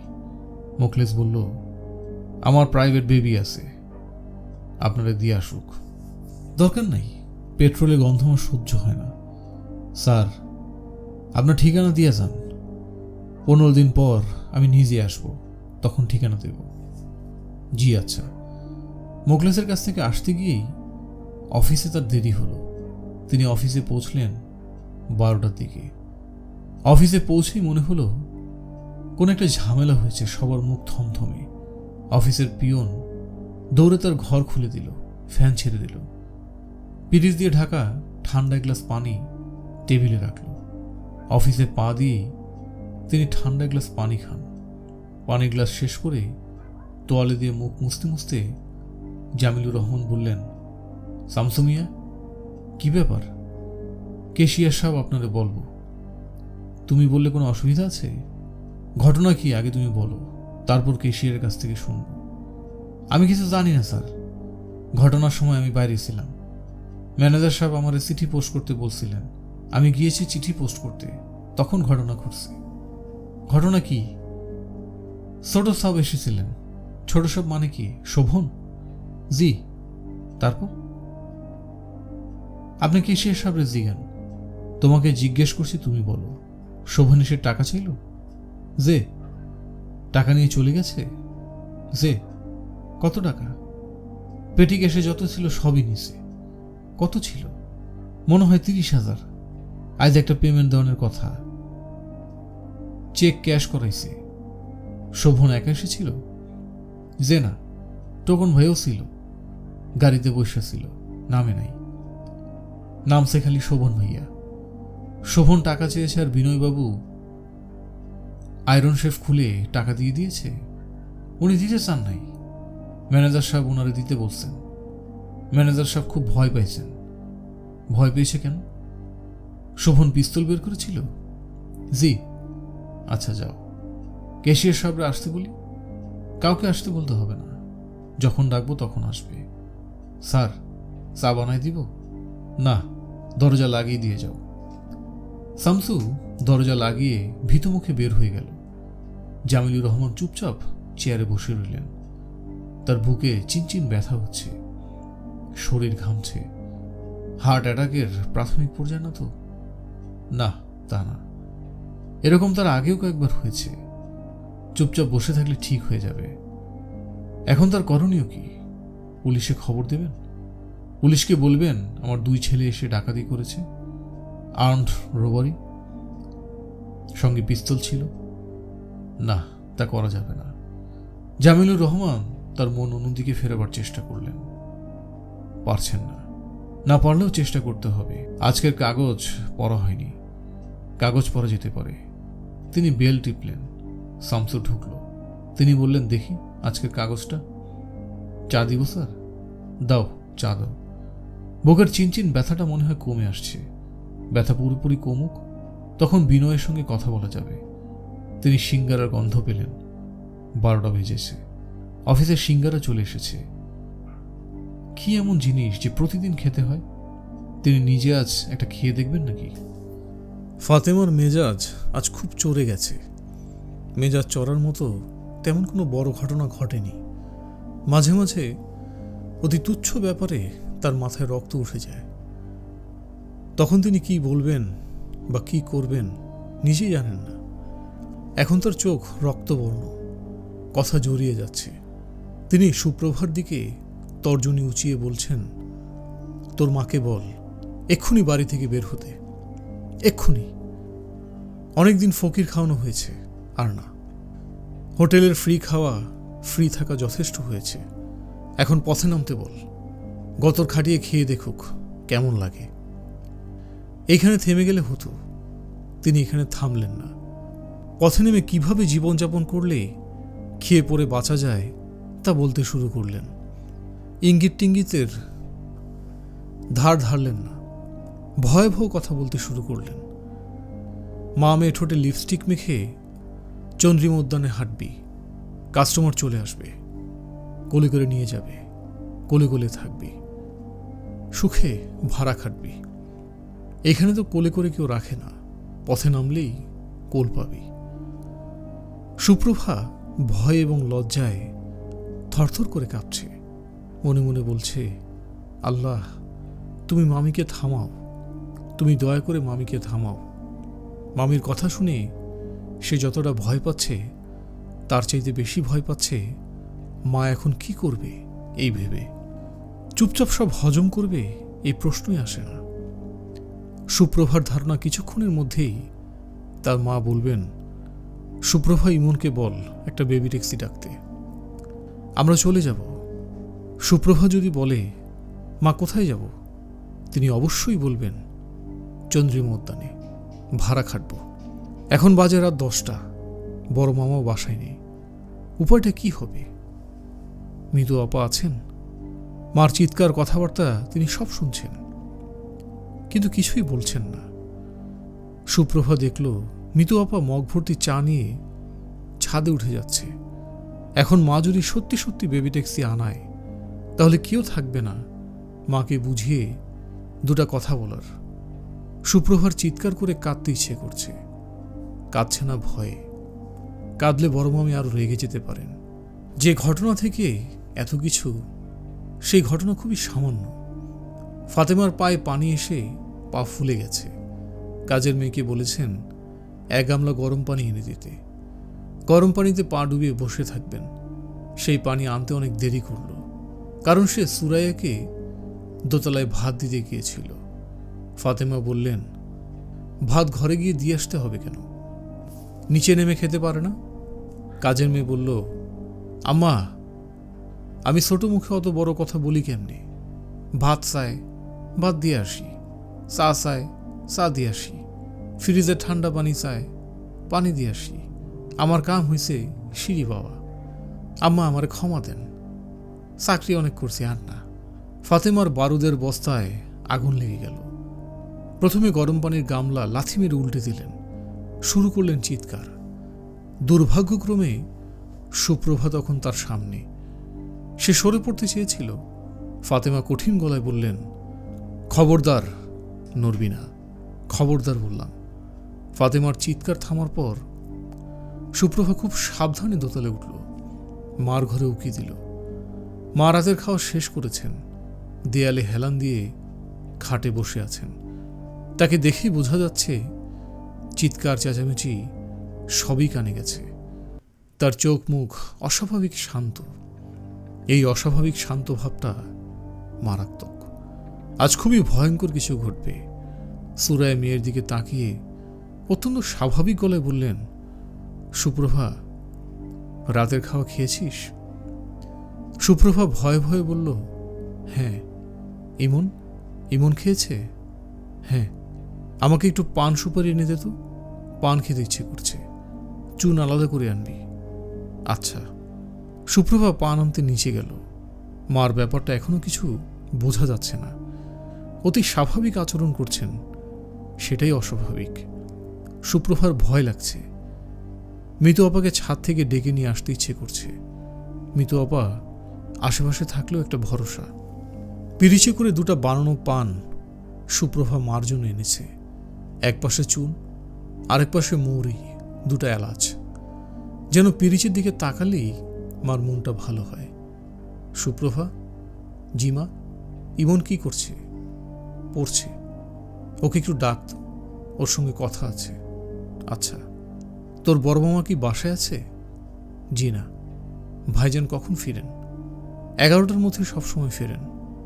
এখন কটা বাজে? 10টা 10। তুই ইমনকে খবর দে। সুপ্রভা ভাইকে ডাকতে গেল। তাকে বলে দিতে হবে যে তার সম্পর্কে মাকে সে একটা মিথ্যা কথা বলেছে। সে বলেছে ভাইয়া ভাত খেয়েছে, আসলে তারা দুজনের কেউই ভাত খাননি। ইমন পর্দা সরিয়ে মার ঘরে ঢুকল। শান্ত গলায় বলল, মা ডেকেছ? সুরায় বললেন, চেয়ারটায় বস। ইমন বসল। সুরায় হতভম্ব হয়ে দেখলেন ইমনের বসার ভঙ্গি অবিকল তার বাবার মতো। শুধু যে বসার ভঙ্গি তাই না, তাকানোর ভঙ্গিও সেই রকম। ওই তো ভ্রু কুচকে আছে, কপালের চামড়ায় সূক্ষ্ম ভাঁজ পড়েছে। এই বয়সেই কেমন গম্ভীর গম্ভীর ভাব। গলার স্বরটাও কি তার বাবার মতো? কখনো সেভাবে লক্ষ্য করা হয়নি। একদিন ইমনকে বলতে হবে টেলিফোনে তার সঙ্গে কথা বলতে। টেলিফোনের কথা শুনে বলতে পারবেন ইমনের গলার স্বর তার বাবার মতো কিনা। ইমন, জি? তোর মামি যেসব কথাবার্তা বলছিল শুনছিলি? হ্যাঁ। ভ্রু কুচকে আছিস কেন? ভ্রু সোজা করে কথা বল। তোর মামির কথা শুনেছিস? শুনেছি। এরপরেও কি আমাদের এই বাড়িতে থাকা উচিত? হ্যাঁ, উচিত। সুরায়া বিস্মিত হয়ে বললেন, উচিত কেন? উচিত কারণ আমাদের যাবার কোনো জায়গা নেই। সুরায়া তীক্ষ্ণ গলায় বললেন, যাবার জায়গা থাকতেই হবে। রাস্তায় থাকব? রাস্তায় মানুষ বাস করে না? পাগলের মতো কথা বললে তো হবে না মা। পাগলের মতো কথা? কোন কথাটা পাগলের মতো বললাম? বেশিরভাগ কথাই তুমি পাগলের মতো বলো। তোর ধারণা আমি পাগল? এমন কিছু বলল না, চুপ করে রইল। সুরায় চোখ মুখ লাল করে বললেন, খবরদার, চুপ করে থাকবি না। তোর ধারণা আমি পাগল? বল আমি পাগল? কিছুটা পাগলামি তোমার মধ্যে আছে। এত বড় কথা তুই বলতে পারলি? পাগল যদি হয়েই থাকি, কেন পাগল হয়েছে তুই জানিস না? কথার জবাব দে। চুপ করে থাকবি না। কথার জবাব দেওয়ার কিছু নেই। কথার জবাব দেওয়া মানে কথার পিঠে কথা বলা। আমি একটা কথা বলবো, তুমি তার উত্তরে 5টা কথা বলবে। আবার আমি বলবো লাভ কি। লাভ কি মানে? তুই কি সবসময় লাভ লোকসান দেখে চলিস? তুই কি লাভ লোকসানের দোকান খুলেছিস? একজন আমাকে আর আমার মেয়েকে বেশ্যা বলবে, তারপরও আমি বাড়িতে বসে থাকব? কোন যুক্তিতে? যুক্তি একটাই, আমাদের যাবার জায়গা নাই। তাছাড়া মামি রেগে গিয়ে কি বলেছেন সেটা বড় কথা না। রেগে গেলে আমরা সবাই কুৎসিত সব কথা বলি। মামি যেমন বলে তুমিও বলো। আমি বলি? কখন বলেছি? হ্যাঁ, কি বলেছি? কখন বলেছ, কি বলেছ সে সব তো মা আমি লিখে রাখি না। তবে অনেকবারই অনেক কুৎসিত কথা বলেছ। যখন বলেছ তখন লজ্জায় মরে যেতে ইচ্ছে করেছে যখন, তখন মরে গেলেই পারতিস। ছাদে উঠে ছাদ থেকে ঝাঁপ দিলেই পারতি। সেটা দিতে সাহস হয় না? মেনি বিড়াল হয়ে থাকতে ভালো লাগে? তুমি কুৎসিত কথা বলা শুরু করেছ মা। কথায় কথায় মা ডাকবি না। তোর মতো ছেলের মুখ থেকে মা ডাক শুনতে চাই না। তোর জ্ঞান বেশি হয়ে গেছে। তুই মহাজ্ঞানী হয়ে যাচ্ছিস। মহাজ্ঞানী পুত্রের আমার দরকার নেই। শোন মহাগিনী, আমি এই বাড়িতে আর থাকবো না। কোথায় যাবে? কোথায় যাব সেটাও জানার দরকার নেই। সুপ্রভাকে নিয়ে আমি এখন এই মুহূর্তে বিদায় হব। তোর মামি যদি আমার পায়ে এসেও পড়ে, তারপরও থাকবো না। ঠিক আছে? অবশ্যই ঠিক আছে। তুই এখন আমার সামনে থেকে যা। দয়া করে একটা বেবি ট্যাক্সি এনে দে। আচ্ছা। ইমন মার ঘর থেকে বের হলো। সুরায়া কাঁদতে শুরু করলেন। তিনি শব্দ করে কাঁদছেন, তার হাত পা কাঁপছে। দরজার আড়াল থেকে সুপ্রভা দেখছে, কিন্তু মাকে শান্ত করার জন্য এগিয়ে আসছে না। তার শুধু মনে হচ্ছে পরিস্থিতির নিয়ন্ত্রণের বাইরে চলে যাচ্ছে। সুরায়া তীক্ষ্ণ গলা ডাকলেন, সুপ্রভা, সুপ্রভা। সুপ্রভা জবাব দিল না। সুরায়া বিছানা থেকে নামলেন, চটি পায়ে দিলেন, গায়ে একটা চাদর দিলেন। আর তখনই ইমন ঘরে ঢুকে বলল, মা, তোমার বেবি ট্যাক্সি এনেছি। তুমি যদি যেতে চাও যাও, আর যদি যেতে না চাও আমি বেবি ট্যাক্সি বিদায় করে দেব। মা, একটা কথা, তুমি কিন্তু একা যাবে, তোমার সঙ্গে সুপ্রভা যাবে না। সুরায়া অবাক হয়ে দেখলেন ইমন কঠিন গলায় কথা বলছে। ওই তো সেদিন এতটুকু বাচ্চা ছিল, বিছানা ভিজিয়ে সে ভেজা বিছানায় শুয়ে থাকতো, একটু কাঁদতো না, ঠান্ডা লেগে জ্বর বাঁধাতো। একবার একটা উড়ন্ত মাছি হাত বাড়িয়ে খপ করে ধরে মুখে পুরে দিল, কিছুতেই আর মুখ খুলে না। অনেক সাধ্য সাধনা করে মুখ খোলানো হলো, কি কাণ্ড! মুখ খুলতেই মাছি উড়ে বাইরে চলে গেল। আর মাছির শোকে ইমনের সে কি কান্না! সুরায়া একাই বেবি ট্যাক্সিতে উঠলেন। সুপ্রভা কাঁদো কাঁদো গলায় বলল, মা, একটা কথা শুনবে? সুরায়া তীব্র গলায় বললেন, খবরদার, কোনো কথা না, খবরদার। তিনি বেবি ট্যাক্সিওয়ালাকে বেবি ট্যাক্সি চালাতে বললেন। বেবি ট্যাক্সিওয়ালা বলল, কই যাবেন?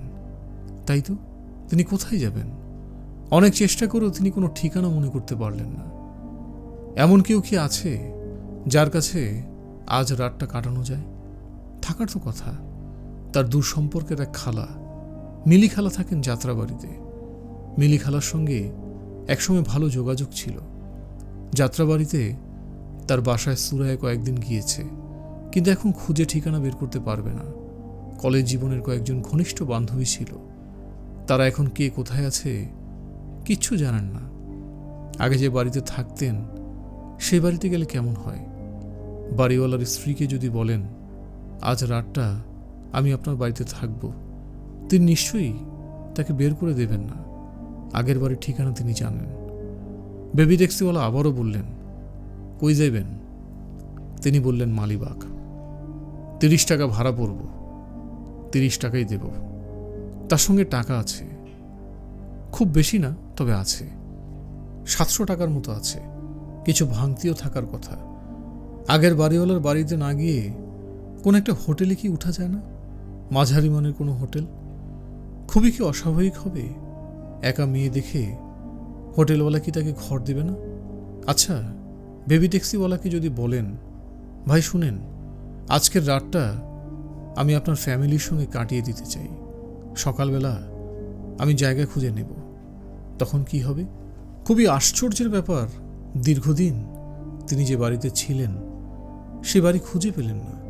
গলিতে ঢোকার মুখে মদিনা কাবাব হাউস বলে একটা দোকান ছিল, সেটা নেই। গলিটাও অন্যরকম লাগছে। বেবি ট্যাক্সিওয়ালা বলল, খালাম্মা, বাড়ির নাম্বার কত? তিনি বাড়ির নাম্বার বলতে পারলেন না। বাড়িওয়ালার নামও মনে নেই। আকাশের অবস্থা ভালো না, মেঘ ডাকছে, বোঝাই যাচ্ছে বৃষ্টি হবে। শ্রাবণ মাসের শুরু, রোজই বৃষ্টি হবার কথা। কয়েকদিন খরা গেল, আজ মনে হয় আকাশ ভেঙে বৃষ্টি নামবে। বৃষ্টি নামার আগে আগে কোন একটা আশ্রয়ে চলে যাওয়া উচিত। সে আশ্রয়টা কি? বেবি ট্যাক্সিওয়ালা বিরক্ত মুখে বলল, খালাম্মা, আর কত ঘুরমো? সুরায়া বললেন, কমলাপুর রেল স্টেশনে চলো, ওইদিকে বেবি যাইব না। পথের মাঝখানে আমি কোথায় নামব? বৃষ্টির ফোঁটা পড়তে শুরু করেছে, ঠান্ডা হাওয়া দিচ্ছে। সুরায়ের মনে হলো তার জ্বর আসছে। জ্বর না এলে অল্প হাওয়াতেই এমন কেঁপে কেঁপে উঠতেন না। খালাম্মা, আমি কমলাপুর যাব না, ভাড়া মিটায় দেন। সুরায়ার মনে হলো তিনি বিপদে পড়েছেন। আশ্চর্যের ব্যাপার হচ্ছে, বিপদে পড়লেও তিনি অস্থির বোধ করছেন না, বরং ভালো লাগছে। খুব খারাপ সময়ের পরপরই খুব ভালো সময় আসে, এটা জগতের নিয়ম। বেবি ট্যাক্সিওয়ালা রাস্তার মাঝখানে তাকে নামিয়ে দেবে। তিনি বৃষ্টিতে ভিজতে থাকবেন, পথে পানি জমে যাবে, পানি ভেঙে তিনি এগুতে থাকবেন। কোনো খোলা মেন হলে হোঁচট খেয়ে তিনি নোংরা পানিতে পড়ে যাবেন। তার হাত থেকে ছিটকে হ্যান্ডব্যাগটা পড়ে যাবে, তিনি আর সেই ব্যাগ খুঁজে পাবেন না। নোংরা কাদা পানিতে তার শরীর মাখামাখি হয়ে যাবে। তখন দেখবেন গুন্ডা টাইপের কিছু মানুষ দূর থেকে তাকে দেখছে। তাদের মধ্যে একজন পানিতে ছপছপ শব্দ করে এগিয়ে আসছে। এর চেয়ে খারাপ অবস্থা কিছুই হতে পারে না।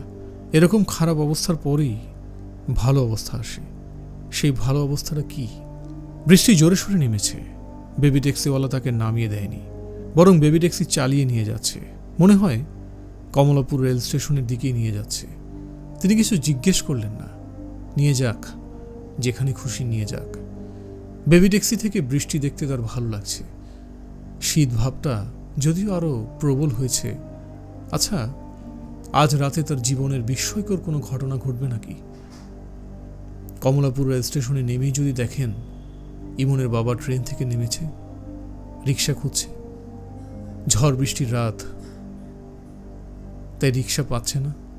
তাদের বেবি ট্যাক্সি থামতে দেখেই মানুষটা এগিয়ে এলো, তাকে সম্পূর্ণ অগ্রাহ্য করে বেবি ট্যাক্সিওয়ালার সঙ্গে কথা বলছে। ভাড়া যাবে? কোথায় যাবেন? মালিবাগ যাব। মালিবাগের কোনখানে? রেল ক্রসিং পার হয়ে গলিতে ঢুকতে হবে।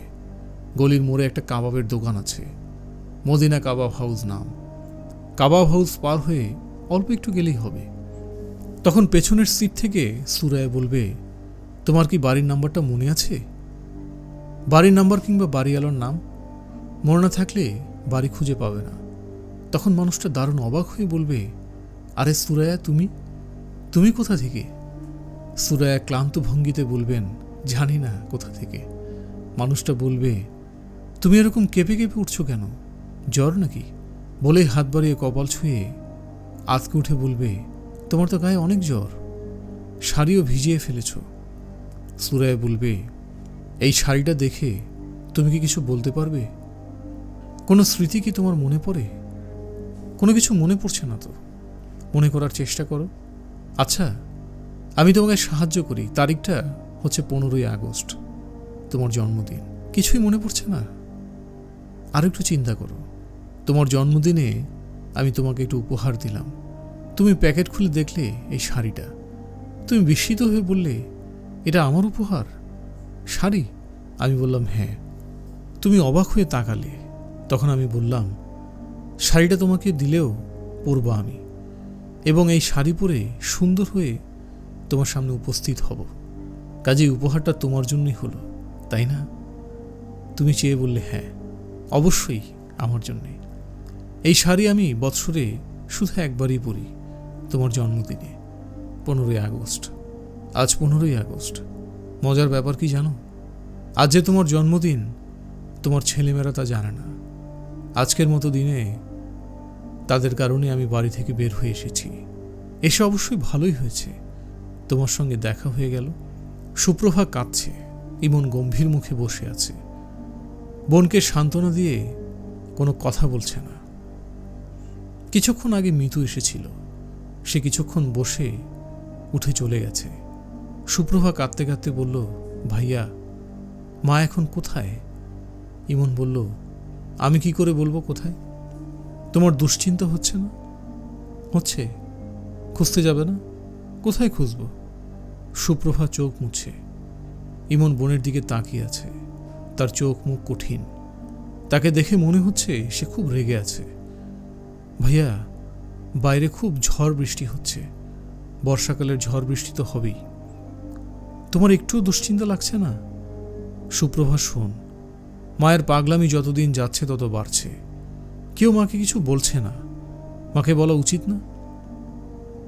সেই বলাটাই বলছি। মা আজ একটা ধাক্কার মতো খাবে, এতে তার লাভ হবে, ক্ষতিও তো হতে পারে। হ্যাঁ, ক্ষতিও হতে পারে। এই রিস্ক আমাদের নিতেই হবে। মা বাস করছে কল্পনার জগতে। মার জগতের সঙ্গে বাস্তব জগতের কোনো মিল নেই। বাস্তব পৃথিবীটা কেমন তা দেখা উচিত। তুমি টিচারদের মতো করে কথা বলবে না তো ভাইয়া? আমার ভালো লাগছে না। তুমি এরকম শান্ত ভঙ্গিতে কিভাবে বসে আছো আমি সেটাই বুঝতে পারছি না। তুমি সত্যি মাকে খুঁজতে যাবে না?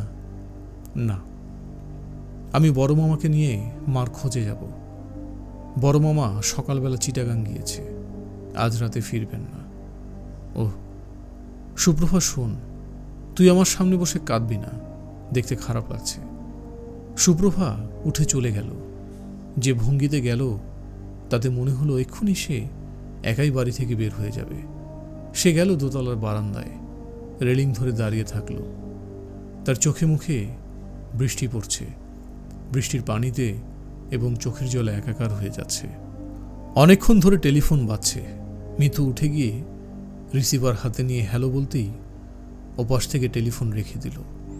কিছুক্ষণ পর আবার টেলিফোন। মিতু রিসিভার হাতে নিলেই বলল, কে? নবনী? ওপাশে কিছুক্ষণের জন্য নীরবতা। তারপরেই নবনীর বিস্মিত গলা, আপনি মিতু আপা তাই না? কি করে বুঝলেন? আমি টেলিফোন করেছি। আমার ইএসপি পাওয়ার আছে, আমি আগে ভাগে অনেক কিছু বুঝতে পারি। যান, আপনি ঠাট্টা করছেন। মোটেই ঠাট্টা করছি না, মাঝে মাঝে আমি পারি। প্রমাণ দেব? দিন তো। এই মুহূর্তে তুমি একটা সাদা ড্রেস পরে আছো।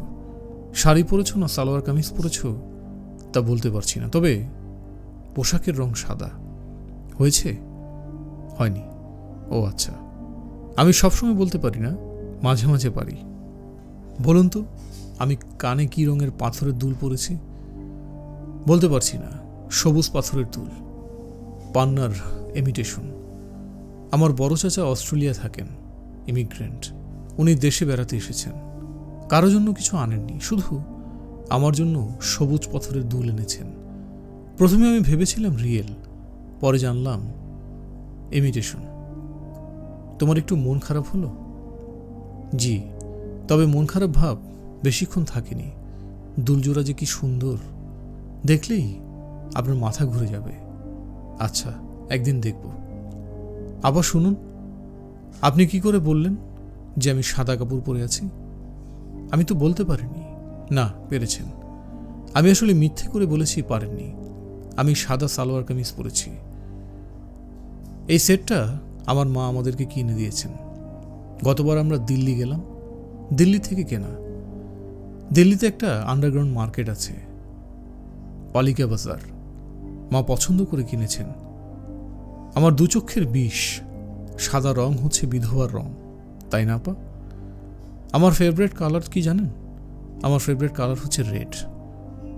আমি একটা বইয়ে পড়েছি, লাল রং যাদের প্রিয় তারা মানুষ হিসেবে খুব ভালো হয়। আবার শুনুন, আমার এখন টেলিফোন রেখে দিতে হবে। আপনি কি আমার জন্য ছোট্ট একটা কাজ করে দিতে পারবেন? হ্যাঁ, পারবো। ইমনকে কিছু বলতে হবে? জি, আগামী পরশু ওনার আমাকে পড়াতে আসার কথা। ওই দিন আমার ছোট খালার ছেলের বার্থডে। আমাকে বার্থডেতে যেতে হবে। ইমনকে বলবো সে যেন তোমাকে পড়াতে না যায়, তাই না? না না, আমি পড়া মিস করতে চাই না। এমনিতেই আমি খুব খারাপ ছাত্রী। আপনি শুধু বলবেন উনি যেন একটু দেরি করে আসেন। একটু দেরি মানে কতক্ষণ দেরি? 1 ঘন্টা? আচ্ছা, 1 ঘন্টা। আপা, আসলে আমি জন্মদিনে যেতেই চাচ্ছিলাম না, কিন্তু আমার ওই কাজিন আমাকে খুব পছন্দ করে। খুব পছন্দ করে শুনে আপনি আবার অন্য কিছু ভেবে বসবেন না। ওর বয়স হলো 7 বছর। ও আচ্ছা, তাহলে আপা আমি এখন রাখি। আপনার সঙ্গে কথা বলতে আমার এত ভালো লাগে, মনে হয় কতদিনের যে চেনা। আচ্ছা আপা, আপনাদের ওদিকে কি বৃষ্টি হচ্ছে? হ্যাঁ, হচ্ছে। আমাদের এদিকেও বৃষ্টি হচ্ছে। বর্ষাকাল আমার কাছে জঘন্য লাগে। বৃষ্টি বৃষ্টি বৃষ্টি। তবে সবচেয়ে জঘন্য শীতকাল। শীতকালে চামড়া ফেটে যায়, এই জন্যে। আমার আবার খুব ড্রাই স্কিন। আপা, আপনার স্কিন কি এরকম অয়েলি নাকি ড্রাই? ঠিক জানি না, আমার মনে হয় মাঝারি ধরনের। আপনার গায়ের রং তাহলে শ্যামলা। শ্যামলা মেয়েদের স্কিন হয় নর্মাল, আর যারা খুব ফর্সা তাদের স্ক্রিন হয় খুব ড্রাই, নয়তো খুব অয়েলি। এজন্য মাঝে মাঝে আমার কাছে মনে হয় শ্যামলা হয়ে কেন জন্মালাম না। লোকে আমাকে কালো বলতো, লোকের বলে কি আসে যায়, তাই না আপা? হ্যাঁ তাই। আচ্ছা এখন রাখি, খোদা হাফেজ। সরি, আল্লাহ হাফেজ। আমার এক হুজুর আছেন, উনি আমাকে বলেছেন কখনো যেন খোদা হাফেজ না বলি, সবসময় যেন আল্লাহ হাফেজ বলি। দুটো তো একই না, এক না, কি যেন একটা ডিফারেন্স আছে। আচ্ছা আমি হুজুরকে জিজ্ঞেস করে আপনাকে জানাবো। টেলিফোন রেখে মিতু ঢুকলো ইমনের ঘরে। সহজ স্বাভাবিক গলায় বলল, ইমন তুই উঠে কাপড় পরতো, এক জায়গায় যাব। কোথায়? কমলাপুর রেল স্টেশনে। আমার সিক্স সেন্স বলছে ফুপু কমলাপুর রেল স্টেশনে বসে আছেন। ইমন বিরক্ত গলায় বলল, তুই তোর সিক্স সেন্সের ফাজলামো আমার সঙ্গে করবি না। তোর ধারণা হয়েছে মা কমলাপুর রেল স্টেশনে, তুই সে ধারণার কথা বলবি? রেগে যাচ্ছিস কেন? রাখছি না, অবশ্যই রাখছিস। যত রাখছিস ততই কুজো হচ্ছিস। ঘাড় সোজা করে বসতে পারিস না? হ্যাঞ্চব্যাগ অফ ঢাকা। বেবি ডেস্কতে উঠেই মিতু হাসি হাসি মুখে বলল, আচ্ছা শোন, তোকে একটা জটিল প্রশ্ন করি। তুই তো আবার ঠান্ডা মাথার ছেলে, ভেবে চিন্তে জবাব দে। মনে কর একটা ছেলে এবং একটা মেয়ে ছোটবেলা থেকে একসঙ্গে বড় হয়েছে, তাদের মাঝে তুই তুই সম্পর্ক। বড় হয়ে তারা বিয়ে করলো। বিয়ের পর যদি মেয়েটা স্বামীকে তুই তুই করে বলে, তাহলে স্বামী বেচারে কি রাগ করবে? ইমন জবাব দিচ্ছে না, বিস্মিত হয়ে তাকিয়ে আছে। মিতু হালকা গলায় বলল, তোকে আরো কিছু হিন্টস দিয়ে দিই। ধরে নে ছেলে এবং মেয়ে ফার্স্ট কাজিন। এ কি এরকম রাগি চোখে তাকিয়ে আছিস কেন? ঠাট্টা করছি। আমি ঠাট্টা করতেও পারবো না। ইমন বলল, এ ধরনের ঠাট্টা আমার পছন্দ না। মিতু হাই তুলতে তুলতে বলল, ঠাট্টা পছন্দ না? তাহলে ঠাট্টা না, সত্যি কথাই বলছি। এখন বল, বিয়ের পর তোকে যদি আমি তুই তুই করে বলি, তুই কি রাগ করবি? আচ্ছা বাবা যাক, জবাব দিতে হবে না। বিয়ের পর তুমি করেই বলবো। বিয়ের পর কেন, এখন থেকেই বলবো। ইমন তাকিয়ে আছে, কি বলবে ভেবে পাচ্ছে না। মিতু বলল, এই তুমি তো ভিজে যাচ্ছ, আর একটু সরে বসো। বলেই মিতু হাসতে শুরু করল। তার হাসি আর থামেই না। ইমন খুব চেষ্টা করছে মিতুর উপর রাগ করতে পারছে না, বরং অন্যরকম মায়ায় সে অভিভূত হয়ে পড়ছে। তার কাছে মনে হচ্ছে সে তার একটা জীবন এই বিচিত্র মেয়েটির মুখের দিকে তাকিয়ে কাটিয়ে দিতে পারবে। সুরায়া তার পুত্র এবং কন্যাকে ডেকে পাঠিয়েছেন। দুজনকে একসঙ্গে তিনি সচরাচর ডাকেন না। যখন ডাকেন তখন বুঝতে হবে গুরুতর কিছু বলবেন। গুরুতর ধরনের কথা বলার মতো নতুন কোনো পরিস্থিতি তৈরি হয়নি। কমলাপুর রেল স্টেশন থেকে তিনি শান্ত ভঙ্গিতেই ফিরেছেন। রাতে ভাত খেয়েছেন। ফাতেমা এসে তার কথাবার্তার জন্য ক্ষমা চেয়েছেন। ক্ষমা প্রার্থনা আন্তরিকই ছিল। ফাতেমা বলেছেন, সুরায়া দেখ, আমি বোকা একটা মেয়ে, বোকার কথা ধরতে নাই। তোমার যেমন স্বামীর সন্ধান নাই, আমার তেমন ছেলে মেয়ের সন্ধান নাই। ছেলে দুটা কোথায় আছে জানি না, তারা কি খায়, কোথায় ঘুমায়, কিছুই জানি না। আমার মেয়ে মিতু আমার সঙ্গে কথা বলে না, বোকা মা, তার সঙ্গে আবার কিসের কথা? তোমার ভাই 7 দিনে 10 দিনে একটা কথা বলে। আমি কোনো গল্প শুরু করলে পাশ ফিরে ঘুমিয়ে পড়ে। এখন সুরায়া, তুমি যদি আমার কথা ধরো, আমি কি করব? বলেই ফাতেমা কাঁদতে শুরু করলেন। কোনো মেকি কান্না না, হাউমাউ করে কান্না। সুরায়া বললেন, তিনি কিছুই মনে করেননি। ভাবির ওপর তার কোনো রাগ নেই। রাগ থাকলে তিনি ফিরে আসতেন না। তিনি ছেলে মেয়েদের উপর রাগ করে চলে গিয়েছিলেন। কাজেই বাড়ির পরিস্থিতি এখন খুবই স্বাভাবিক বলা চলে। এই স্বাভাবিক পরিস্থিতিতে পুত্রকন্যাকে ডেকে পাঠানোর অর্থ সুপ্রভা এবং ইমন কেউই বুঝতে পারছে না। দুজনেই একসঙ্গে ঘরে ঢুকল। সুপ্রভার চোখে ভয়। ইমনকে দেখে কিছুই বোঝা যাচ্ছে না। সুরায়া চুল আছড়াচ্ছিলেন। একসময় তার মাথা ভর্তি চুল ছিল, এখন চুল খুবই পাতলা হয়ে গেছে। চিরুনি ধরতেই ভয় লাগে, মাথায় চিরুনি ছোঁয়ালেই গাদা গাদা চুল উঠে আসে। তিনি সুপ্রভার দিকে তাকিয়ে বললেন, তোমরা বসো। ইমন খাটে এসে বসল। সুপ্রভা দরজা ধরে আগের জায়গাতে দাঁড়িয়ে রইল। কেমন আছো তোমরা? ইমন বলল, ভালো। সুপ্রভা মনে মনে বলল, আসল কথা বলে ফেলো মা, টেনশন লাগছে। বেশিক্ষণ এরকম টেনশনে থাকলে আমারও তোমার মতো চুল পেকে যাবে। সুরায়া সুপ্রভার দিকে তাকিয়ে বললেন, তোমাকে না বসতে বললাম, তুমি দরজা ধরে দাঁড়িয়ে আছো কেন? সুপ্রভা ভাইয়ের পাশে এসে বসল এবং মনে মনে বলল, তোমার ভয়ে দরজা ধরে দাঁড়িয়ে আছি মা, যাতে বিপদ দেখলেই দৌড়ে পালাতে পারি। সুরায়া বললেন, তোমাদের দুই ভাই বোনকে ডেকেছি একটা প্রশ্ন জিজ্ঞেস করার জন্যে, তোমরা সত্যি জবাব দেবে। তোমাদের কি ধারণা আমার মাথা খারাপ হয়ে গেছে? গাধাখানি কথা বলার দরকার নেই, হ্যাঁ কিংবা না। ইমন বলল, না। আমাকে ভয় পেয়ে কিছু বলার দরকার নেই, তোমাদের কি ধারণা সেটা খোলাখুলি বলো। সুপ্রভা মনে মনে বলল, খোলাখুলি বললে তুমি আমাকে মুরব্বা বানিয়ে ফেলবে, সত্যি কথা তোমাকে বলা সম্ভব না। সুরাহে বললেন, কিছুদিন ধরে আমার মনে হচ্ছে আমার মাথা এলোমেলো হয়ে যাচ্ছে, তোমাদের সঙ্গে খারাপ ব্যবহার করছি না? সুপ্রভা তুমি বলো, আমি কি তোমার সঙ্গে খারাপ ব্যবহার করি? সুপ্রভা বলল, হ্যাঁ মা, করো, তবে খারাপ ব্যবহারটা এখন গা সহ্য হয়ে গেছে।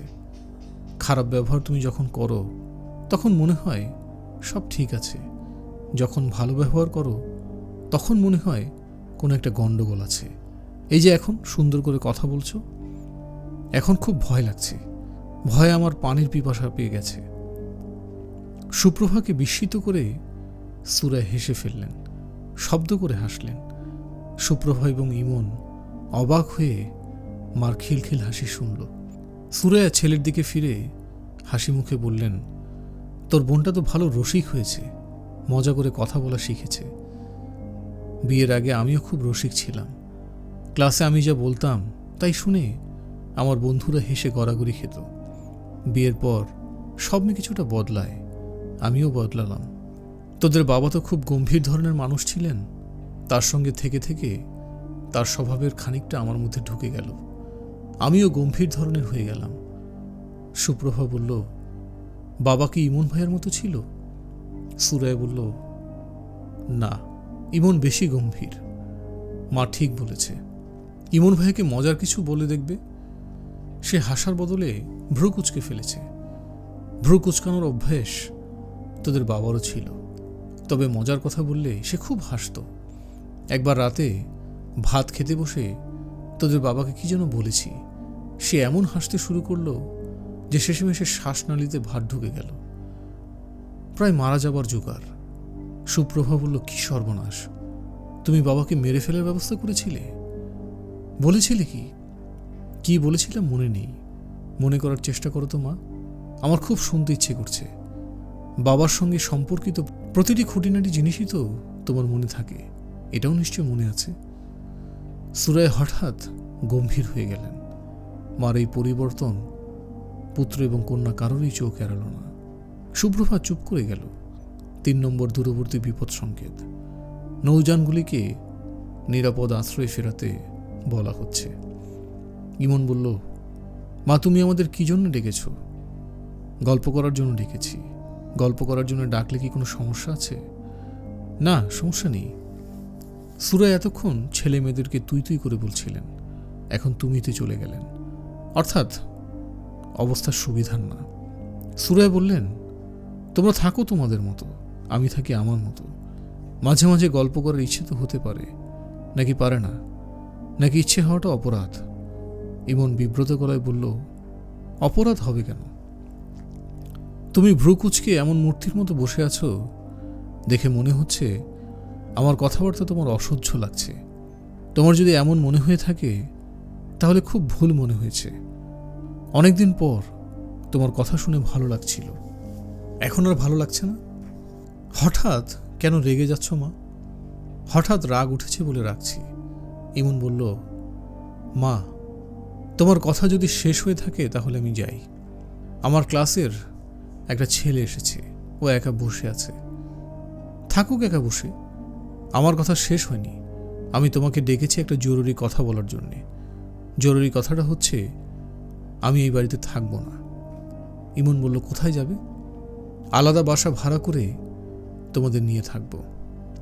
ইমন মায়ের দিকে তাকালো, কিছু বলল না। সুরায়া বললেন, ইত্তেফাক পত্রিকায় অনেক বাড়ি ভাড়ার বিজ্ঞাপন ছাপা হয়। আমি বিজ্ঞাপনগুলি পড়েছি। ঢাকার আশেপাশে ৩,০০০ টাকার মধ্যে ২ রুমের বাসা পাওয়া যায়। ৩,০০০ টাকায় বাসা ভাড়া করলাম, আর বাসার খরচ যদি ৫,০০০ টাকা ধরি, তাহলে মাসে ৮,০০০ টাকা হলেই আমাদের হয়ে যায়। সুপ্রভা বলল, মাসে ৮,০০০ টাকা পাবে কোথায়? সুরায়া বললেন, আমি যেখান থেকে পারি জোগাড় করব। সেই দায়িত্ব তোমাদের না, সেই দায়িত্ব আমার। ইমন বলল, তবু শুনি টাকাটা তুমি কোথায় পাবে? আমি এখনো চিন্তা করিনি। সুপ্রভা বলল, মা, ভাইয়া আগে পাশ করুক। ভাইয়া যা ভালো ছাত্র, সে পাশ করার সঙ্গে সঙ্গেই ইউনিভার্সিটি টিচার হয়ে যাবে, কোয়ার্টার পাবে। তখন আমরা কোয়ার্টারে উঠব, আর বাসা ভাড়া করতে হবে না। এতদিন আমি অপেক্ষা করতে পারবো না। তোমাদের নিয়ে আমি আলাদা থাকব, নিজে রান্না করব, ঘর পরিষ্কার করব, গোছাবো, ফুলের টবে গাছ লাগাবো। সংসারটা হবে আমার নিজের, কলমি শাকের মতো ভেসে ভেসে বেড়ানো সংসার না। ইমন বলল, নিজের আলাদা সংসার চাচ্ছ, খুব ভালো কথা। এখন তো সম্ভব হচ্ছে না। প্রতি মাসে ৮,০০০ টাকা তুমি নিশ্চয়ই ভিক্ষা করে জোগাড় করতে পারবে না। যদি জোগাড় করতে পারি, তুই কি আলাদা বাসা করবি? হ্যাঁ, করব। বেশ, আমি কমপক্ষে ৩ বছর আলাদা বাসা ভাড়া করে থাকার মতো টাকা তোকে জোগাড় করে দেব। তুই বাসা ভাড়া করবি? তোর বাবার অফিস থেকে একটা পয়সা আমি আজ পর্যন্ত নিইনি, এখন নেব। টাকা পেতে হলে বাবা মারা গেছেন, এই জাতীয় কাগজপত্র দিতে হয়। তুমি তো সেটা কখনো করতে চাওনি, এখন করতে চাচ্ছ কেন? এখনো করতে হবে না। ১৫ বছরের বেশি নিখোঁজ থাকলে ডেথ সার্টিফিকেট লাগে না। ভাইজান অফিস থেকে খোঁজ এনেছেন। ও আচ্ছা, সব মিলিয়ে ৫ লাখের মতো টাকা পাওয়া যাবে। এই টাকায় তোর চাকরি না হওয়া পর্যন্ত আমরা বাসা ভাড়া করে থাকতে পারবো। পত্রিকায় একটা বাড়ি ভাড়ার বিজ্ঞাপন উঠেছে, আমার খুব পছন্দ হয়েছে, দাগ দিয়ে রেখেছি। মন দিয়ে শুন, পড়ে শোনাচ্ছি। সুরায়া পত্রিকা হাতে নিলেন। সুপ্রভা মনে মনে বলল, কি সর্বনাশ! মা আবার আমাদের কি যন্ত্রণায় ফেলার ব্যবস্থা করছে। তোরা মন দিয়ে শোন। 2 রুম, 2 বাথরুম, ডাইনিং, ড্রয়িং, উত্তরে বারান্দা, খোলামেলা, প্রচুর আলো হাওয়া। ভাড়া, গ্যাস এবং পানি সহ ৩,৫০০ টাকা। 6 মাসের অগ্রিম আবশ্যক। কি ভালো না?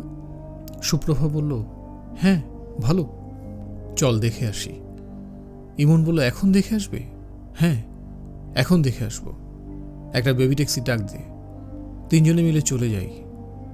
2টা রুম তো, একটাতে আমি আর সুপ্রভা থাকবো, একটাতে ইমন থাকবে। উত্তরের বারান্দায় আমি ফুল গাছের টব রাখবো। অবশ্যই শীতকালে খুব ঠান্ডা লাগবে, উত্তরের হাওয়া। ইমন বলল, এখন দেখে তো লাভ নেই মা। বাসা পছন্দ হলেও তুমি নিতে পারবে না, তোমার সঙ্গে টাকা নেই। টাকাটা আসুক, তারপর আমরা বাড়ি দেখে বেড়াবো। সুরায়া ক্লান্ত ভঙ্গিতে বললেন, আচ্ছা তোরা যা। ইমন সঙ্গে সঙ্গে বিছানা থেকে নেমে চলে গেল। মার মুখের দিকে তাকিয়ে সুপ্রভার খুব মায়া লাগছে। কিরকম হতাশ মুখে বসে আছেন, মনে হচ্ছে এক্ষুনি কেঁদে ফেলবেন। সুপ্রভা বলল, মা চলো, তুমি আর আমরা 2 জনে মিলে দেখে আসি। সুরায়া আনন্দিত গলায় বললেন, তুই যাবি? হ্যাঁ যাব। বাড়ি পছন্দ হলে তো কোনো লাভ হবে না, বাড়ি ভাড়া নিতে পারবো না। নিতে পারবো না কেন? পছন্দ হলে বড় মামার কাছ থেকে টাকা ধার নিয়ে 6 মাসের অ্যাডভান্স দিয়ে দিব। বাবা টাকাটা পেলে মামার টাকা ফেরত দিলেই হবে। সুরায়া বললেন, চল যাই। মিতু আপাকে সঙ্গে নেবে মা? কাউকে সঙ্গে নিতে হবে না, তুই আর আমি যাই। তোর বুদ্ধিটা আমার পছন্দ হয়েছে, ঠিকই বলেছিস। ভাইজানের কাছ থেকে ধার নিলেই হবে। সুপ্রভার ইচ্ছে করছে জিজ্ঞেস করে, এতদিন পর তোমার হঠাৎ আলাদা বাড়ি নেবার ইচ্ছে হলো কেন? জিজ্ঞেস করল না। মার মেজাজ এখন ভালো, সেই ভালোটা বজায় থাকুক। প্রশ্ন শুনে মা যদি আবারও উল্টে যান তাহলে সমস্যা হবে। তার মার মগজের ভেতরে মাকড়সার মতো দেখতে কোনো পোকা বাস করে। পোকাগুলি হলো মেজাজ খারাপের পোকা। এরা মাঝে মাঝে গর্তের ভেতর থেকে বের হয়ে আসে, তখন মা অন্য মানুষ হয়ে যান। পোকাগুলি এখন গর্তের ভেতরে লুকিয়ে আছে, থাকুক না, খুঁচিয়ে এদের গর্ত থেকে বের করার দরকার কি? বাসা দেখে সুরাইয়ের খুব মন খারাপ হলো। একতলার অন্ধকার ছাতা পড়া স্যাঁতস্যাঁতে ঘর, এক চিলতে বারান্দা, সেই বারান্দার সামনে পাহাড় সমান বাড়ি দাঁড়িয়ে আছে। দিনের আলোতেও বারান্দা অন্ধকার। সুপ্রভা বলল, বাদুরদের থাকার জন্যে এই বাড়িটা খুব ভালো মা, 24 ঘন্টা অন্ধকার। এই বাড়ির নাম হওয়া উচিত বাদুর ভিলা। সুরাই বিরক্ত গলায় বললেন, তাহলে আলো হওয়া এইসব মিথ্যে কথা কেন লিখল? সুপ্রভা বলল, মিথ্যে কথা বললে দোষ হয় না মা, লিখলে দোষ হয় না। ঔপন্যাসিকরা যে ক্রমাগত মিথ্যে কথা লিখেন তাদের তো দোষ হয় না। সুরাই বললেন, চল ফিরে যাই। সুপ্রভা বলল, বের হয়েছি যখন চট করে ফিরবো কেন? চলো রিক্সা নিয়ে ঘুরতে থাকি, টুলেট দেখলেই রিক্সা থেকে নেমে পড়ব। এটা মন্দ না, ভাড়া বাড়ির সম্পর্কে একটা ধারণা হবে। পিপাসা পেয়েছে মা, ঠান্ডা এক ক্যান কোক কিনে দেব। রাতে ঘুমোতে যাবার সময় ইমন দেখে বিদেশি টিকিট লাগানো একটা খাম বালিশের উপর পড়ে আছে। ইমনের বুক ধক করে উঠল। কার চিঠি? ছোট চাচার। নিশ্চয়ই দুপুরবেলা এসেছে, কে একজন লুকিয়ে রেখেছে। একসময় রেখে দিয়েছে তার বালিশের উপর, যেন ঠিক ঘুমোতে যাবার সময় তার চোখে পড়ে এবং সে আনন্দে অভিভূত হয়। এই কাজটা কে করে? মিতু। অবশ্যই মিতু। মিতু ছাড়া এই কাণ্ড আর কে করবে? কতদিন পরে ছোট চাচার চিঠি এসেছে। ইমনের খাম খুলতেও মায়া লাগছে। খাম খুললেই তো চিঠি শেষ। এতে যতক্ষণ পারা যায় খাম হাতে নিয়ে বসে থাকা যাক। ছোট চাচাকে দেখতে ইচ্ছে করছে। কেমন হয়েছেন ছোট চাচা কে জানে। হুট করে কোনো একজন মেম সাহেবকে বিয়ে করে ফেলেনি তো? ইমনের ধারণা ছোট চাচার কোনোদিন বিয়ে হবে না, কারণ ছোট চাচাকে স্বামী হিসেবে পাবার জন্যে যে পুণ্যবল দরকার সেই পুণ্যবল খুব কম মেয়ের আছে। চিঠির সম্বোধন ইংরেজিতে হলেও চিঠিটা বাংলায় লেখা, এমনভাবে লেখা যেন বাচ্চা ছেলেকে লেখা হচ্ছে, যেন ইমন আগের মতোই আছে, তার বয়স বাড়েনি। মাই ডিয়ার হার্টনাট, কেমন আছিস রে বেটা? ভুলভুলি গুলগুলি, অনেকদিন তোদের খোঁজ খবর নিতে পারিনি, কারণ আমার হয়েছে মাথার ঘায়ে কুত্তা পাগল অবস্থা। ভুল বললাম, শুধু মাথার ঘা না, সর্বাঙ্গে ঘা। জেল টেল খেটে একাকার। দুটা ব্রাজিলিয়ান ছেলের সঙ্গে রুম শেয়ার করে থাকতাম। ওরা ড্রাগ ডেলিভারির সঙ্গে যুক্ত ছিল। ওদের পুলিশ ধরল, সঙ্গে আমাকেও ধরল। ওদের সাজা হলো 10 বছর করে।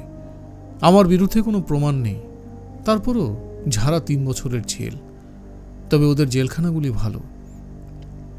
যতটা কষ্ট হবে ভেবেছিলাম ততটা হয়নি। তোদের কিছু জানায়নি, তোরা শুনে কষ্ট পাবি তাই। এমনিতেই তোদের কষ্টের সীমা নেই। গোদের ওপর ক্যান্সার করে লাভ কি? জেলে থাকার সময় প্রায় তোকে স্বপ্ন দেখতাম। একটা স্বপ্ন দেখি তুই রিক্সা থেকে পড়ে পা ভেঙে ফেলেছিস। আমি ছোটাছুটি করে তোকে হাসপাতালে নিয়ে যাচ্ছি। তুই কান্নাকাটি কিছুই করছিস না, মুখ ভোঁতা করে আমার গলা জড়িয়ে ধরে রেখেছিস। স্বপ্ন দেখে খুবই মনটা খারাপ হয়েছিল। জেল থেকে বের হয়েছি সঙ্গে বেশ কিছু টাকা নিয়ে।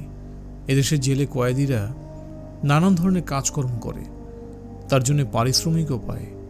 সেই পারিশ্রমিক জমা থাকে। কয়েদবাস শেষ হলে টাকাটা দিয়ে দেওয়া হয়। জেলখাটা মানুষ তো আর চট করে চাকরি জোগাড় করতে পারে না, এই টাকাটা তখন কাজে লাগে। যাই হোক, আমার জেল রোজগার থেকে তোকে কিছু পাঠালাম। তুই সুপ্রভাকে দামি একটা উপহার কিনে দিবি, ভাবিকে অবশ্যই একটা ভালো শাড়ি কিনে দিবি, তোর যত বন্ধু বান্ধব আছে সবাইকে কিছু না কিছু গিফট দিবি। শুধু তুই নিজে কিছু নিবি না, টাকাটা তোর, কিন্তু টাকাটা খরচ করবি তোর প্রিয়জনদের জন্যে। কি রে বেটা, তোকে কেমন প্যাচে ফেলে দিয়েছি? তোর উপহার আমি নিজে নিয়ে আসব। বেটা রে, তুই ভালো থাকিস। তোকে একটা কথা বলি, আমি যখন খুব বড় রকমের ঝামেলায় পড়ি, চোখে অন্ধকার দেখি, তখন তোর ছোটবেলার ছবিটা মনে করার চেষ্টা করি। গম্ভীর ধরনের একটা শিশু, অসম্ভব বুদ্ধি, সেই বুদ্ধির সবটাই সে গোপন করে রাখে। বুদ্ধির চেয়েও বেশি যার মায়া, যে মায়াও সে কাউকে দেখতে দেয় না, গোপন করে রাখে। যখন সে সুন্দর ছবিটা মনে ভেসে ওঠে, তখন দুঃখ কষ্ট আর গায়ে লাগে না। বেটা, আজ যাই, পরে তোকে আরো লম্বা চিঠি দেব। ইতি, তোর ছোট চাচা। চিঠির সঙ্গে $100 দুটো নোট। ইমন বাতি নিভিয়ে মশারির ভেতর ঢুকে গেল। ছোট চাচার চিঠিটা সে গালে চেপে ধরে রাখল। তার কেন জানি মনে হচ্ছে ছোট চাচা অনেক দূর থেকে হাত বাড়িয়ে তার গাল ছুঁয়ে রেখেছেন এবং মুখে বলছেন, লক্ষ্মী সোনা, চাঁদের কোনা, ভুন ভুন খুন খুন। রাত প্রায় 1টা বাজে। জামিলুর রহমান সাহেব বারান্দায় হাঁটাহাঁটি করছেন। তার ঘুম আসছে না, মাথা দপদপ করছে। মাথায় পানি ঢাললে ভালো হতো, একা একা মাথায় পানি ঢালা যায় না। এত রাতে কাউকে ডেকে তুলতেও ইচ্ছে করছে না। ঘুম না এলে মানুষ কি করে তার জানা নেই। ঘুমের সমস্যা তার কখনো হয়নি। সারাদিন পরিশ্রমের পর রাতে ঘুমোতে যেতেন, সঙ্গে সঙ্গে ঘুম আসত। বয়স বাড়লে মানুষের ঘুম কমে যায়। তার বয়স বাড়ছে, ঘুম কমার এটাও একটা কারণ হতে পারে। শোভন এবং টোকনের কাণ্ড কারখানাও তার মনে হয়তো বা চাপ দিচ্ছে। শোভন টোকনের ব্যাপারটা অবশ্য তুচ্ছ করার মতো নয়। তিনি তুচ্ছ করে যাচ্ছেন। যে কোনো ঘটনায় বড় করে দেখলে বড়, ছোট করে দেখলে ছোট। পুরো জিনিসটাই নির্ভর করে কিভাবে দেখা হচ্ছে তার উপর। সুরায়ের স্বামী হারিয়ে গেছে, এই ঘটনাকে অনেক বড় করে দেখছে বলে আজ সুরায়ের এই অবস্থা। মানুষ হারিয়ে যাওয়া তেমন কোনো ব্যাপার না, যুবক ছেলে বিগড়ে যাওয়াও কোনো ব্যাপার না। সূত্রাপুর থানার ওসি সাহেবকেও তিনি তাই বলেছেন। ওসি সাহেব তার অফিসে এসেছিলেন। মাইডিয়ার ধরনের অমায়িক ভদ্রলোক। পায়জামা পাঞ্জাবি পরে এসেছিলেন বলে মনে হচ্ছিল কোনো কলেজের বাংলা শিক্ষক। পান খাচ্ছিলেন বলে ঠোঁটো লাল হয়ে আছে, চোখে মোঘলি ফ্রেমের চশমা। কে বলবে পুলিশের লোক। কথাবার্তাও অত্যন্ত ভদ্র, শান্ত স্বরে বলেছেন, আপনার 2 ছেলে সম্পর্কে কিছু কথা বলার জন্য এসেছিলাম। জামিলুর রহমান বললেন, বলুন। ওসি সাহেব দীর্ঘ নিঃশ্বাস ফেলে বললেন, সোসাইটি কোন দিকে যাচ্ছে দেখুন। ইয়াং সব ছেলে, ব্রাইট এনার্জেটিক ইয়াং ম্যান, সব বিগড়ে যাচ্ছে। বাবা মা কিছু মনে করতে পারছে না। আমরা পুলিশের লোক, আমাদের হাত পা বাঁধা। আমরা হচ্ছি হুকুমের চাকর, যেরকম হুকুম সেরকম কাজ। জামিলুর রহমান বললেন, আপনার কথাবার্তা ঠিক বুঝতে পারছি না। আপনার উপর হুকুমটা কি? আপনার 2 ছেলের নামেই ওয়ারেন্ট বের হয়েছে। ওরা কি করেছে? কয়েকটা মামলায় আছে। আর্মড রবারি, একটা খুনের মামলা আছে। ও আচ্ছা, তবে চিন্তার কিছু নেই। চিন্তার কিছু নেই কেন? অ্যারেস্ট না হওয়া পর্যন্ত চিন্তা কি বলুন? অবশ্যই অ্যারেস্ট হলে চিন্তার ব্যাপার আছে। নন বেলেবল ওয়ারেন্ট, জামিন হবে না। দীর্ঘদিন মামলা চলবে। অবশ্যই মামলাতে শেষটা কিছু হবে না। এইসব মামলায় সাক্ষী পাওয়া যায় না, কেউ সাক্ষী দিতেও চায় না। সব বেকসুর খালাস, সেটাও 2-3 বছরের ধাক্কা। সবচেয়ে ভালো বুদ্ধি হচ্ছে অ্যারেস্ট না হওয়া। শুধু দেখতে হবে যেন অ্যারেস্ট না হয়। আপনারা তাদের খুঁজে বের করবেন না? ওসি সাহেব গলা নিচু করে বললেন, আপনার সঙ্গে একটা অ্যারেঞ্জমেন্টে আসা যাক। মাসে আপনি 50,000 টাকা করে দেবেন, বাকিটা আমরা দেখব। প্রতি মাসে আপনাদের 50,000 টাকা করে দিতে হবে? জি। এই টাকাটা দিলে আপনারা কি করবেন? তাদের দেখলেও না দেখার ভান করবেন? আমাদের অনেক সিস্টেম আছে, সেসব আপনার না জানলেও চলবে। এই ধরনের ছেলেদের নিরাপত্তার ব্যাপারও আছে, দলে দলে রাইভালরি আছে। আমরা এক ধরনের প্রোটেকশন দেব।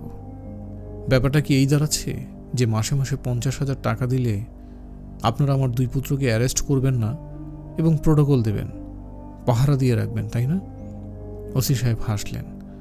জামিলুর রহমান বললেন, আমি কোনো টাকা পয়সা দেব না, আপনারা দয়া করে ছেলে দুজনকে গ্রেফতার করুন। ওসি সাহেব আবারও হাসলেন, আগের চেয়েও মধুর ভঙ্গিতে হাসলেন এবং বললেন, এখন বলছেন অ্যারেস্ট করুন? তারপর যখন সত্যি সত্যি করব তখন ছুটে আসবেন। দীর্ঘদিন এই লাইনে আছি, পিতামাতার ঘটনাগুলো আমরা জানি। যখন ছুটে আসবেন তখন আর পথ থাকবে না। ওসি সাহেব, আমি ছুটে আসব না। ওদের বিরুদ্ধে মামলা খুব শক্ত, খুন যদি প্রমাণ হয় ফাঁসিটাসি হয়ে যেতে পারে। অপরাধ করলে শাস্তি হবে। ঠিকই বলেছেন, ক্রাইম অ্যান্ড পানিশমেন্ট। দস্তয়েভস্কির লেখা অসাধারণ একটা বই, ছাত্র জীবনে পড়েছিলাম। পুলিশে ঢোকার পর পড়াশোনা বন্ধ। ভাই তাহলে উঠি, পরে আসব, আপনার সঙ্গে আরও আলাপ আছে। জি আচ্ছা। জামিলুর রহমান বিরক্ত মুখে সারা দুপুর অফিসে বসে রইলেন, বিরক্ত এবং চিন্তিত। পুলিশ যখন বলে আরও আলাপ আছে, তখন শঙ্কিত হওয়া ছাড়া আর কোনো পথ থাকে না। কারণ পুলিশের আলাপ শেষ হতে চায় না, আলাপ চলতেই থাকে, আলাপের শাখা প্রশাখা বের হতে থাকে। তিনি বাড়ি ফিরলেন সকাল সকাল, বলতে গেলে সারাটা সন্ধ্যা বারান্দার কাঠের চেয়ারে ঝিম ধরে বসে রইলেন। তার মন ভালো নেই, তিনি চিন্তিত। তাকে দেখে এটা কেউ বুঝল না। ফাতেমা তাকে চা দিতে এসে নিত্যদিনের মতো ঝগড়া বাঁধিয়ে দিলেন।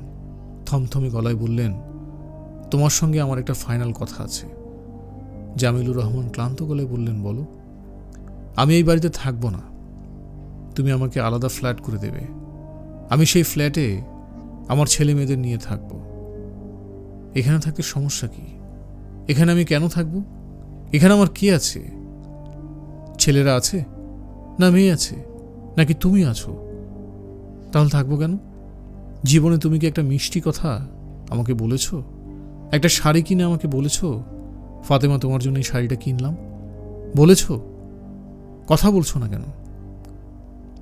খুব মাথা ধরেছে, কথা বলতে ইচ্ছে করছে না। মাথা তো ধরবেই, আমাকে দেখলেই সবার মাথা ধরে যায়। এক কাজ করো, আমাকে বাদ দিয়ে দাও। বাদ দিয়ে এমন কাউকে নিয়ে আসো যাকে দেখলে মাথা ধরবে না, যাকে দেখলে গলা মিষ্টি হয়ে যাবে। মিষ্টি মিষ্টি গলায় বলবে, চান সোনা, ময়না সোনা। ফাতেমা কথা বলে যাচ্ছেন, জামিলুর রহমান চায়ের কাপে চুমুক দিচ্ছেন। মনে হচ্ছে তিনি অদৃশ্য একটা গোলকের ভেতর বসে আছেন। গোলকের বাইরে যারা আছে তাদের কারোর সঙ্গে তার যোগ নেই। এখন নিশুতি রাত, তিনি বারান্দার এই মাথা থেকে মাথায় হাঁটছেন। মাথা দপদপ করছে, কিচ্ছু ভালো লাগে না। তার ছেলেরা খুনের মামলায় জড়িয়ে গেছে। খুন? তিনি নিজে অর্থবিত্তের পাহাড় বানাতে বসেছেন। কার জন্যে? কেন? হঠাৎ তার ইচ্ছে করল পা থেকে স্যান্ডেল জোড়া খুলে হাঁটতে শুরু করেন। গেট খুলে বাইরে নামবেন, তারপর রাস্তা দিয়ে হাঁটতে শুরু করবেন। কখনোই পেছনে ফিরে তাকাবেন না। হাঁটতে হাঁটতে একসময় হয়তো সমুদ্রের কাছে পৌঁছে যাবেন। জামিলুর রহমান তার শরীরে এক ধরনের উত্তেজনা অনুভব করলেন। তাকালেন গেটের দিকে। সামান্য হাঁটলে গেট, গেট খুললে রাস্তা। তিনি ছোট্ট করে নিঃশ্বাস ফেললেন। তিনি বুঝতে পারছেন তার এই উত্তেজনা সাময়িক, কিছুক্ষণের মধ্যে উত্তেজনা কমে যাবে। তিনি হাত মুখ ধুয়ে বিছানায় ঘুমোতে যাবেন। ফাতেমার পাশে গিয়ে শুয়ে পড়বেন। ঘরে জ্বলবে 0 পাওয়ারের আলো। সে আলোয় সবকিছু ঘোলাটে এবং অস্পষ্ট দেখাবে। তিনি এমনভাবে শুবেন যেন ফাতেমার মুখ দেখতে না হয়। ফাতেমার নাকে কি সমস্যা হয়েছে? নাক দিয়ে শ্বাস নিতে পারে না, হা করে ঘুমায়। হা করা মুখ দেখতে কদাকাল লাগে। ফাতেমার বিশাল শরীর হয়েছে, নিঃশ্বাসের সঙ্গে সঙ্গে তার প্রকাণ্ড ভুঁড়ি উঠানামা করে। সেটা দেখতেও কদাকাল লাগে। অনেক অনেক কাল আগে ফাতেমা নামের একটা কিশোরী মেয়েকে তিনি বিয়ে করেছিলেন। মেয়েটা তার বুকের কাছে মাথা এনে দুহাতে তাকে জড়িয়ে না ধরে ঘুমোতে পারত না। কোথায় গিয়েছে সেই সব দিন? আজ তার পাশে মৌনাক পর্বত হা করে ঘুমিয়ে আছে। ঘুমের ঘোরে ফাতেমা যত হাত বাড়ায় তিনি তত সাবধানে সেই হাত সরিয়ে দেন, যেন ফাতেমার ঘুম না ভাঙে। কুপির আলো এবং আলো ছায়াতে তো গল্প উপন্যাস শোনাবই, তবে ভূত নিয়ে শুনে সরাসরি আপনাদের সাথে থাকব। আশা করি সাবস্ক্রাইব করে পাশে থাকবেন এবং ফেসবুক পেজেও যুক্ত হবেন। স্ক্রিনে দেওয়া মেইল অ্যাড্রেসে কিংবা ফেসবুক পেজে কথা হবে। আপনাদের পাঠানো মেইল আপনাদের পড়ে শোনাবো। আপনাদের সাথে ঘটা কিংবা আপনাদের কাছের মানুষদের সাথে ঘটা কোনো ভয়াবহ অভিজ্ঞতা বা অদ্ভুত কোনো স্বপ্ন আপনাদের সাথে শেয়ার করব। আপনারা আপনাদের নিজেদের এবং আত্মীয়দের সাথে ঘটে যাওয়া কোনো দুর্ঘটনা বা দুঃখ স্মৃতি কিংবা রহস্যময় কোনো স্মৃতি আমাদের সাথে শেয়ার করতে পারেন। অবশ্যই আপনারা মেইল করবেন এবং আমাদের সাথে যুক্ত থাকবেন। আপনার মতামত দিয়ে আরও কিভাবে আমরা ভূত নেশনের এপিসোডগুলোকে ভালো করতে পারি সেই সম্পর্কে মতামত জানাবেন। ধন্যবাদ।